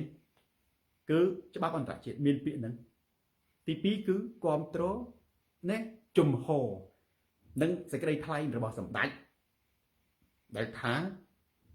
ទៅដល់ដៃ ICJ ហើយបងប្អូនកុំច្រឡំថាណែភាពស្ងប់ស្ងាត់ជាលទ្ធផលនៃកិច្ចព្រមព្រៀងសន្តិភាពខុសកុំយកអានឹងមកបន្លំគឺច្បាំងទេជាលទ្ធផលនៃកិច្ចព្រមព្រៀងសន្តិភាពបងប្អូនអត់ទេខ្ញុំនិយាយដូចនគរចាមនគរចម្ប៉ាបើស្ងប់ស្ងាត់ណាគេអត់និយាយសន្តិភាពទេគឺគេយកទឹកដីតែម្ដងបងប្អូនមានចាំទស្សនៈសូតាត្រឡប់ឧស្សាហ៍រំលឹកគេចរចាជាមួយមនុស្ស3ប្រភេទនិងមិនចរចាជាមួយមនុស្ស3ប្រភេទទី1គេចរចាជាមួយមនុស្សដែលខ្លាំងជាងខ្លួនទី2គេចរចាជាមួយមនុស្សដែលមិនខ្លាំងជាងខ្លួនទេប៉ុន្តែសម្រាប់អត់ងាប់មែនទេអានឹងដូចវៃវិញក៏មិនងាប់តស៊ូបានទី3គេចរចាជាមួយមនុស្សដែលស្មើគ្នាចាវអត់ចាញ់អត់ឈ្នះនៅលើពិភពលោកអត់មានខុសពីហ្នឹងទេចុះគេមិនចរចាជជែកជាមួយមនុស្ស3ប្រភេទព្រះអាទិត្យទី1គេមិនចរចាជាមួយមនុស្សដែលគេសម្លាប់បានគេនឹងសម្លាប់ហើយទី2គេមិនចរចាជាមួយមនុស្សមែនទេដែលខ្សោយជាងខ្លួនខ្សោយជាងខ្លួនហើយគេកំទេចបានគេបន្តវាយមិនមែនខ្សោយជាងខ្លួនសម្លាប់មិនបានទេណាទី3គេមិនចរចាជាមួយមនុស្សចុកចូលចុកចាញ់សារភាពចុកចូលចាញ់គេលែងចរចាអានឹងគ្នាគេហើយអានឹងទៅចាំចេះមែនទេបងប្អូនហេតុអីបានជាកម្មសខាជាប់គុកសំនឹងស៊ីនៅក្រៅប្រទេសបងប្អូនមានដឹងទេដោយសារតែប្រជាជននៅក្នុងប្រទេសកម្ពុជា2លានអ្នកដែលគ្រប់គ្រងគណៈបកប្រឆាំងអត់ក្រោកឈរបើប្រជាជនកម្ពុជាដែលគ្រប់គ្រងគណៈបកសង្គ្រោះជាតិ2លានអ្នកណាក្រោកឈរ1លានអ្នកនឹងមានកិច្ចចរចាវប្បធម៌សន្តានាស្អែកមូលហេតុដែលកម្មសខាបន្តជាប់គុកសំរងស៊ីនៅក្រៅប្រទេសដើរវិលជុំវិញពិភពលោកចូលស្រុកខ្មែរមិនបានគឺដោយសារតែអត់មានចលនានិងភាពស្ងប់ស្ងាត់អញ្ចឹងភាពស្ងប់ស្ងាត់របស់ហ៊ុនសែនហ៊ុនម៉ាណែតមិនមែនបង្កើតកិច្ចព្រមព្រៀងទេសន្តិរដ្ឋនេះមិនមែនបង្កើតកិច្ចព្រមព្រៀងទេមែនទេកិច្ចព្រមព្រៀងនេះវាគង់តែកើតទេប្រទេសណាក៏ដោយគឺវាគង់តែកើតទេឲ្យតែមានចំនួនវាគង់តែកើតបើថាចំនួននឹងកាន់តែខ្លាំងអាកិច្ចព្រមព្រៀងកើតកាន់តែលឿនអាចំនួននឹងកាន់តែខ្សោយអាលបែងនៃកិច្ចព្រមព្រៀងនឹងអាភាគីខ្លាំងវាប្រើប្រាស់មធ្យោបាយចន្លោះពេលដើម្បីគៀបស៊ីមុននឹងឈានចូលដល់កិច្ចព្រមព្រៀងតែអាកិច្ចព្រមព្រៀងនេះវាជាច្បាប់ធម្មជាតិឲ្យតែមានសង្គ្រាមមានកិច្ចព្រមព្រៀងហើយគាត់ទៅថាតើវាគោរពឬមិនគោរពតែប៉ុណ្ណោះដូចជារុស្ស៊ីហើយនិងអ៊ុយក្រែនកិច្ចព្រមព្រៀងវាយ100ហើយគាត់វាអត់គោរពឲ្យតែមានសង្គ្រាមមានកិច្ចព្រមព្រៀងគាត់ណា ឲ្យតែមានបាញ់គ្នាមានបត់ជុកបាញ់ជាច្បាប់ធម្មជាតិមិនមែនជាកិច្ចខិតខំប្រឹងប្រែងរបស់ហ៊ុនសែនទេមែនទេហើយមិនមែនជារឿងកើតពីភាពស្ងប់ស្ងាត់ទេជារឿង logic ណាជារឿង logic បើហ៊ុនសែនតែយើងអាចសួរថាតើហ៊ុនសែនគាត់ប្រកែកដែរទេអាចដែរបើយើងនិយាយដល់យុត្តិធម៌ទៅគឺយើងមានកម្លាំងទ័ពណានេះយើងមានកងទ័ពមុះមុតស្ម័គ្រស្លាប់អស់អាចក្លាហាននេះយើងមានសពាវុធគ្រាន់បើដែរដែលថៃទោះបីជាយ៉ាងណាក៏ទៅញញើតមិនអាចនេះយកជីវិតមកលេងសើចទោះថាខ្លាំងជាងខ្មែរក៏ដោយសង្គ្រាមគឺស្លាប់ទាំងសងខាងថៃក៏ត្រូវតែស្រឡាញ់ដែរហើយនេះមានន័យថាតើតែហ៊ុនសែនគាត់ខ្លាំងដែរគាត់ថាគាត់អត់វាយនាំឲ្យស្លាប់បើហ៊ុនសែនគាត់អន់បំផុតណាថៃវាអត់និយាយជាមួយហ៊ុនសែនទេសួរថាលោកគ្រូនិយាយចឹងសរសើរហ៊ុនសែននិយាយការពិតគឺចឹងដែរខ្ញុំគ្រាន់តែចង់បញ្ជាក់ថាខ្ញុំគ្រាន់តែចង់បកទៅវិញថាមិនមែនដោយសារភាពស្ងប់ស្ងាត់ទេដោយសារតែយើងមានកម្លាំងដែរអាភាពស្ងប់ស្ងាត់ហ្នឹងគឺយើងមិនហ៊ានវាយដោយសារកម្លាំងយើងមិនដល់គេប៉ុន្តែយើងមានកម្លាំងដែរគេវាយគេងាប់យើងក៏ងាប់ស្ថានភាពគ្រប់គ្រងអត់បានទេមែនទេហើយថៃទំហំសេដ្ឋកិច្ចធំប្រជាជនថៃនៅតាមព្រំដែនណាដែលត្រូវជន្លៀសគឺច្រើនជាងខ្មែរប្រជាជនប្រមាណលានអ្នកនៅតាមព្រំដែនពេជ្រថៃជិត100លានអ្នកអញ្ចឹងបើនិយាយពីផលខាតសេដ្ឋកិច្ចភូមិស្រុកប្រជាជនថៃច្រើនជាងខ្មែរមែនទេអញ្ចឹងរឿងមិនមែនជាលទ្ធផលដែលគេថាអូឃើញទេផ្លែផ្កាផលនៃភាពមិនមែនទេបងប្អូនផ្លែផ្កាផលប្រទេសកម្ពុជាដែលហ៊ុនសែនចាត់កម្មសិក្ខាដាក់គុកនេះសំរងស៊ីចូលស្រុកមិនគណៈបករលាយរងឈុនបាត់បង់សិទ្ធិអីហ្នឹងដោយសារមនុស្ស2លាននាក់នេះវាអត់ក្រោកឈរឥឡូវសាកនៅក្នុងប្រទេសកម្ពុជាស្អែកមនុស្ស2លាននាក់ក្រោកឈរជ្រងកម្លាំងទប់អត់ជាប់ទេនៅនេះហ៊ុនសែនកើបកម្លាំងអស់លីងទប់អត់ជាប់ទេទៅហើយចរចាសន្តិភាពចរចាភ្លាមបងប្អូនត្រូវចាំសម្ដីសុនរាមែនទេគេចរចាតែជាមួយអ្នកខ្លាំងទេបើយើងអត់ខ្លាំងគេមើលទៅយើងក៏ភ្លេចក៏ភ្លុកគេអង្គុយមើលយើងគេទះដៃទៅទៀតគេមិនត្រឹមតែទះដៃគេអត់ចលក់មាត់រគេអត់ចាប់អារម្មណ៍យើងធ្វើអីធ្វើទៅឲ្យយើងហូឲ្យយើងទះដៃទៅគេមិនទៅឈឺក្បាលគេមិនទៅចាប់អារម្មណ៍គេមិនទៅចលក់មាត់រគេមិនទៅលវីលវល់នាំឲ្យយើងនឹងវាមានប្រជាប្រិយភាពមានពេលខ្លះណែរបស់ណាបងប្អូនណាដូចថាពុទ្ធហកម្មរងាប់ដោយការមិនចងពៀមានរបស់ខ្លះវាមានឥទ្ធិពលដោយសារតែយើងទៅតតាំងនេះតាដោយសារយើងទៅតតាំងនេះតាអានឹងពិតរឿងពិតមែនទេរឿងពិតអញ្ចឹងបានតែខ្ញុំមើលទៅខ្ញុំមើលឃើញថាអ្វីដែលហ៊ុនសែនឲ្យយើងឃើញនេះគឺសិតតែជាការបញ្ឆោតទេលទ្ធផលពិតដែលសូនរាថាអញ្ចឹងណាហើយនេះមិនគាត់ផ្សាយផ្ទាល់ព្រោះគាត់ចង់បង្ហាញអំពីស្នាដៃមិនមែនស្នាដៃទេបងប្អូនមិនស្នាដៃទេមិនចេញពីភាពស្ងប់ស្ងាត់ទេបើហ៊ុនសែនស្ងាត់ហើយយើងខ្សោយថៃជន់កងាប់ហើយយើងទៅទទួលស្គាល់ហើយយើងខ្លាំងដែរកូនបើយើងខ្លាំងដែរសួរតើលោកគ្រូមិនត្រូវនិយាយចឹងត្រូវតែថាអញ្ចឹងយើងខ្លាំងដែរកងទ័ពយើងក្លាហានសពាវុធយើងបើនិយាយមកសពាវុធនៅទំនើបយើងនិយាយពីទំនើបណានឹងលុយយើងមិនចេះថៃទេត្រូវហ៊ាននិយាយការពិតណាកុំទៅខំគេនិយាយការពិតហ៊ុនសែនក៏ទទួលស្គាល់ដែរបើគាត់ខ្លាំងចឹងក៏ដាក់ទុកអត់ហើយទទួលស្គាល់ការពិតប៉ុន្តែណាទឹកចិត្តនឹងការធ្វើសង្គ្រាមខ្មែរខ្លាំងជាងណាថៃលេងគឺយ៉ាងណាក៏ដោយមិនថៃបាញ់អង្វត់ទេត្រូវហើយអានឹងឲ្យបានជាកិច្ចព្រមព្រៀងនេះណាបងប្អូនណា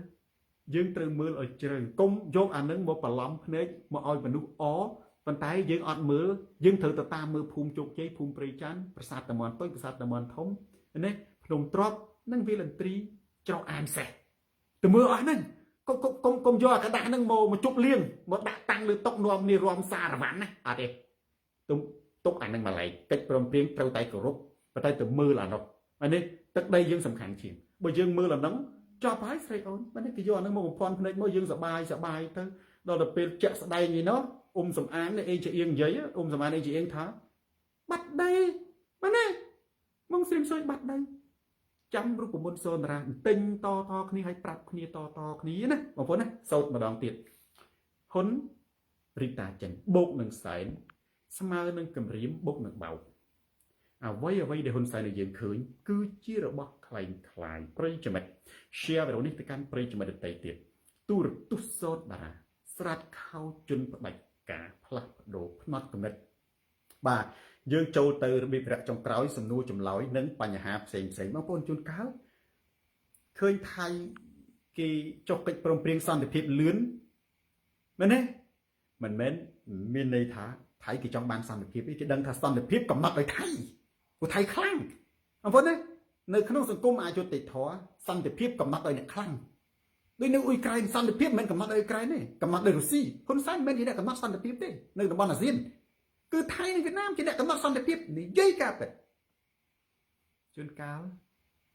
អកិច្ចព្រមព្រៀងសន្តិភាពខ្លះជាមធ្យោបាយរារាំង ICJ ទេរារាំងទៅ ICJ មានពេលខ្លះថៃពិចារណាថៃខ្លាច ICJ ខ្លាចច្បាប់អន្តរជាតិមិនអាចប្រកែកបានទេបងច្បាប់អន្តរជាតិបើអ្នកឯងឆ្លៀនពៀនស្មើនឹងដាក់ទ័ពលើទឹកដីកម្ពុជាសម្ដេចនិយាយណារឿង ICJ ថៃខ្លាចទេដូច្នេះបើសិនជាមានកិច្ចព្រមព្រៀងដែលអាចជំនួសប្តឹងទៅតុលាការអន្តរជាតិបានណាប៉ាហេងថៃជាធ្វើអានឹងហើយបើហ៊ុនសែនគាត់យកអានឹងមកបំផុសបំផុលជាស្នាដៃមិនខ្លួនឯងជាអ្នកបង្កើតមែនទេទៅ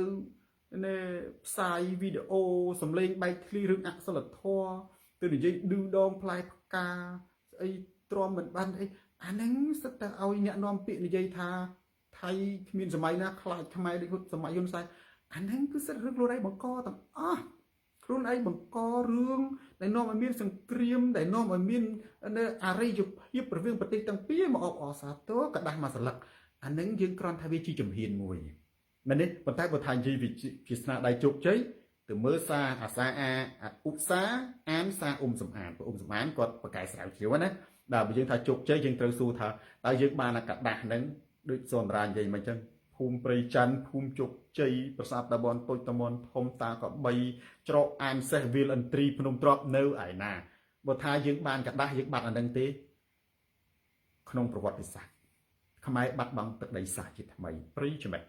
share វីដេអូនេះទៅកាន់ប្រិយមិត្តដទៃទៀត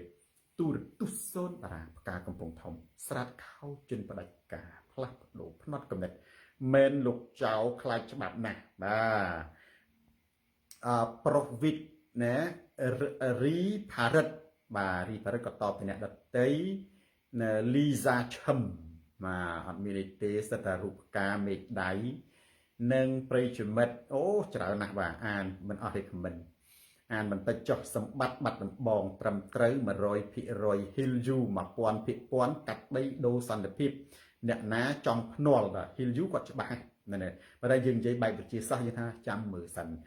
គង់រណូបាទថៃចរចាយកដីខ្មែរចរចាការពារអំណាចទស្សនៈអីក៏ចេញមកដែរបាទវណ្ណៈឡាវសួស្ដីបាទនិងប្រិយមិត្តអូច្រើនណាស់បងប្អូនណាសគុណធីរីហ៊ុនសែន trying to take credit for being for Thai being afraid of ICJ ណាសគុណធីរីឆ្លាតណាសារនិយាយមួយម៉ាត់ហ្នឹងត្រូវហ្នឹងមិនបាច់អានតទៀតទេគាត់ថាថៃចាប់ផ្ដើម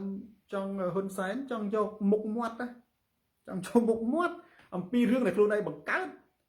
នៅពេលដែលថៃខ្លាច ICJ ថៃខ្លាច ICJ បាទនេះអញ្ចឹងអាកិច្ចព្រមព្រៀងសន្តិភាពនេះគឺមិនមែនជាស្នាដៃទេបងប្អូនណាជាបើយើងប្រៀបធៀបតែចេះ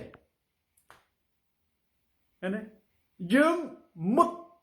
យើងដើរជន់បន្លាគេហៅថាសបុកបលាយើងដើរជន់បន្លានេះមកគុំយើងដើរជន់បលាមកគុំហ្នឹងវាមានន័យថាខ្ញុំមាន20បលាចូលជើងយើងឈឺ20បលាចង់សម្ដៅទៅលើថាហ៊ុនសែននាំកម្ពុជាដើរជន់បន្លា20បន្លាឯចំណែកអានេះគាត់បង្កបញ្ហាគឺសង្គ្រាមព្រំដែនឯចំណែកអាកិច្ចព្រមព្រៀងណាគ្រាន់តែជាការដកបន្លាបាន5ទេប៉ុន្តែអា5ជន់20បន្លានៅអា15បន្លាទៀតយើងដកអត់ទាន់បានដល់ឡើយទេអញ្ចឹងបើយើងដកបានបន្លា5យើងជប់លៀងទៅអូយើងដកបន្លាចេញបាន5ហើយប៉ុន្តែយើងសួរថាណាដែលដើរនាំយកជើងទៅដាក់ជន់លើបន្លាហើយចុះអាបន្លា5ដកទៀតដកយ៉ាងម៉េចណាដកយ៉ាងម៉េចអានឹងហើយបានជាឧទាហរណ៍ដើម្បីឲ្យបងប្អូនយើងងាយយល់ឃៀនថា សេឡារិតពេជ្រលោកគ្រូបើសិនបាត់ដីមែននោះមានន័យថាបាត់រហូតដូចនគរចម្ប៉ានគរចាមដូចកម្ពុជាក្រោមបាត់គឺបាត់រហូតដែរពលានយន្តហោះគឺជាសំណង់វាអាចបាត់បង់ដោយសង្គ្រាមគេផ្លោងត្រូវដូចអ៊ុយក្រែននេះណាបាត់បង់ដោយរំជួយផែនដីក៏អាចបាត់បង់ដែរប៉ុន្តែដីយើងនៅតែដីយើងអាចសាងសង់ពេលណាក៏បានណាកាច់អានមានលុយបលៀនយន្តហោះយើងចង់សង់កម្ពស់2លានជាន់កប់ពពកយើងចង់សង់យើងចង់ធ្វើក៏បានដែរប៉ុន្តែទឹកដីដែលបាត់បង់ហើយគឺបាត់ហើយអញ្ចឹងបានខ្ញុំឲ្យបងប្អូនយើងស្រឡាញ់ទឹកដីជាងស្រឡាញ់សំណង់ដែលយើងអាចសាងសង់បានតែទៀតដូចជាបលៀនយន្តហោះយើងមោទនភាពទៅចុះប៉ុន្តែអានឹងជាសំណង់ដែលមនុស្សអាចសាងសង់បានទេវាអត់បាត់ទៅណាមានលុយចង់ធ្វើអីលឹះនឹងក៏បានដែរស៊ីថាឆាងអញ្ចឹងប្រិយមិត្តដោយសារតែពេលវេលាមានកំណត់ខ្ញុំសូមបញ្ចប់ការផ្សាយផ្ទាល់តែត្រឹមនេះចុះអរគុណប្រិយមិត្តដែលបានតាមដានទស្សនាការផ្សាយផ្ទាល់នេះតាំងពីដើមដល់ចប់ share វីដេអូនេះទៅកាន់ប្រិយមិត្តដទៃទៀតទូរទស្សន៍សូនតារាទៅដល់ទីណាការផ្លាស់ប្ដូរផ្នត់គំនិតទៅដល់ទីនោះស្ដាប់សូនតារាកើនបញ្ញាពិតទូរទស្សន៍សូនតារាស្រាត់ខោជន់ផ្ដាច់ការផ្លាស់ប្ដូរផ្នត់គំនិតយើងជួបគ្នាសាជាថ្មីម្ដងទៀតនៅថ្ងៃក្រោយតាមពេលវេលានៅម៉ោងដដែលសូមអរគុណសូមជម្រាបលាផលផាន់ជួបសូមជម្រាបលារាត្រីសួស្ដី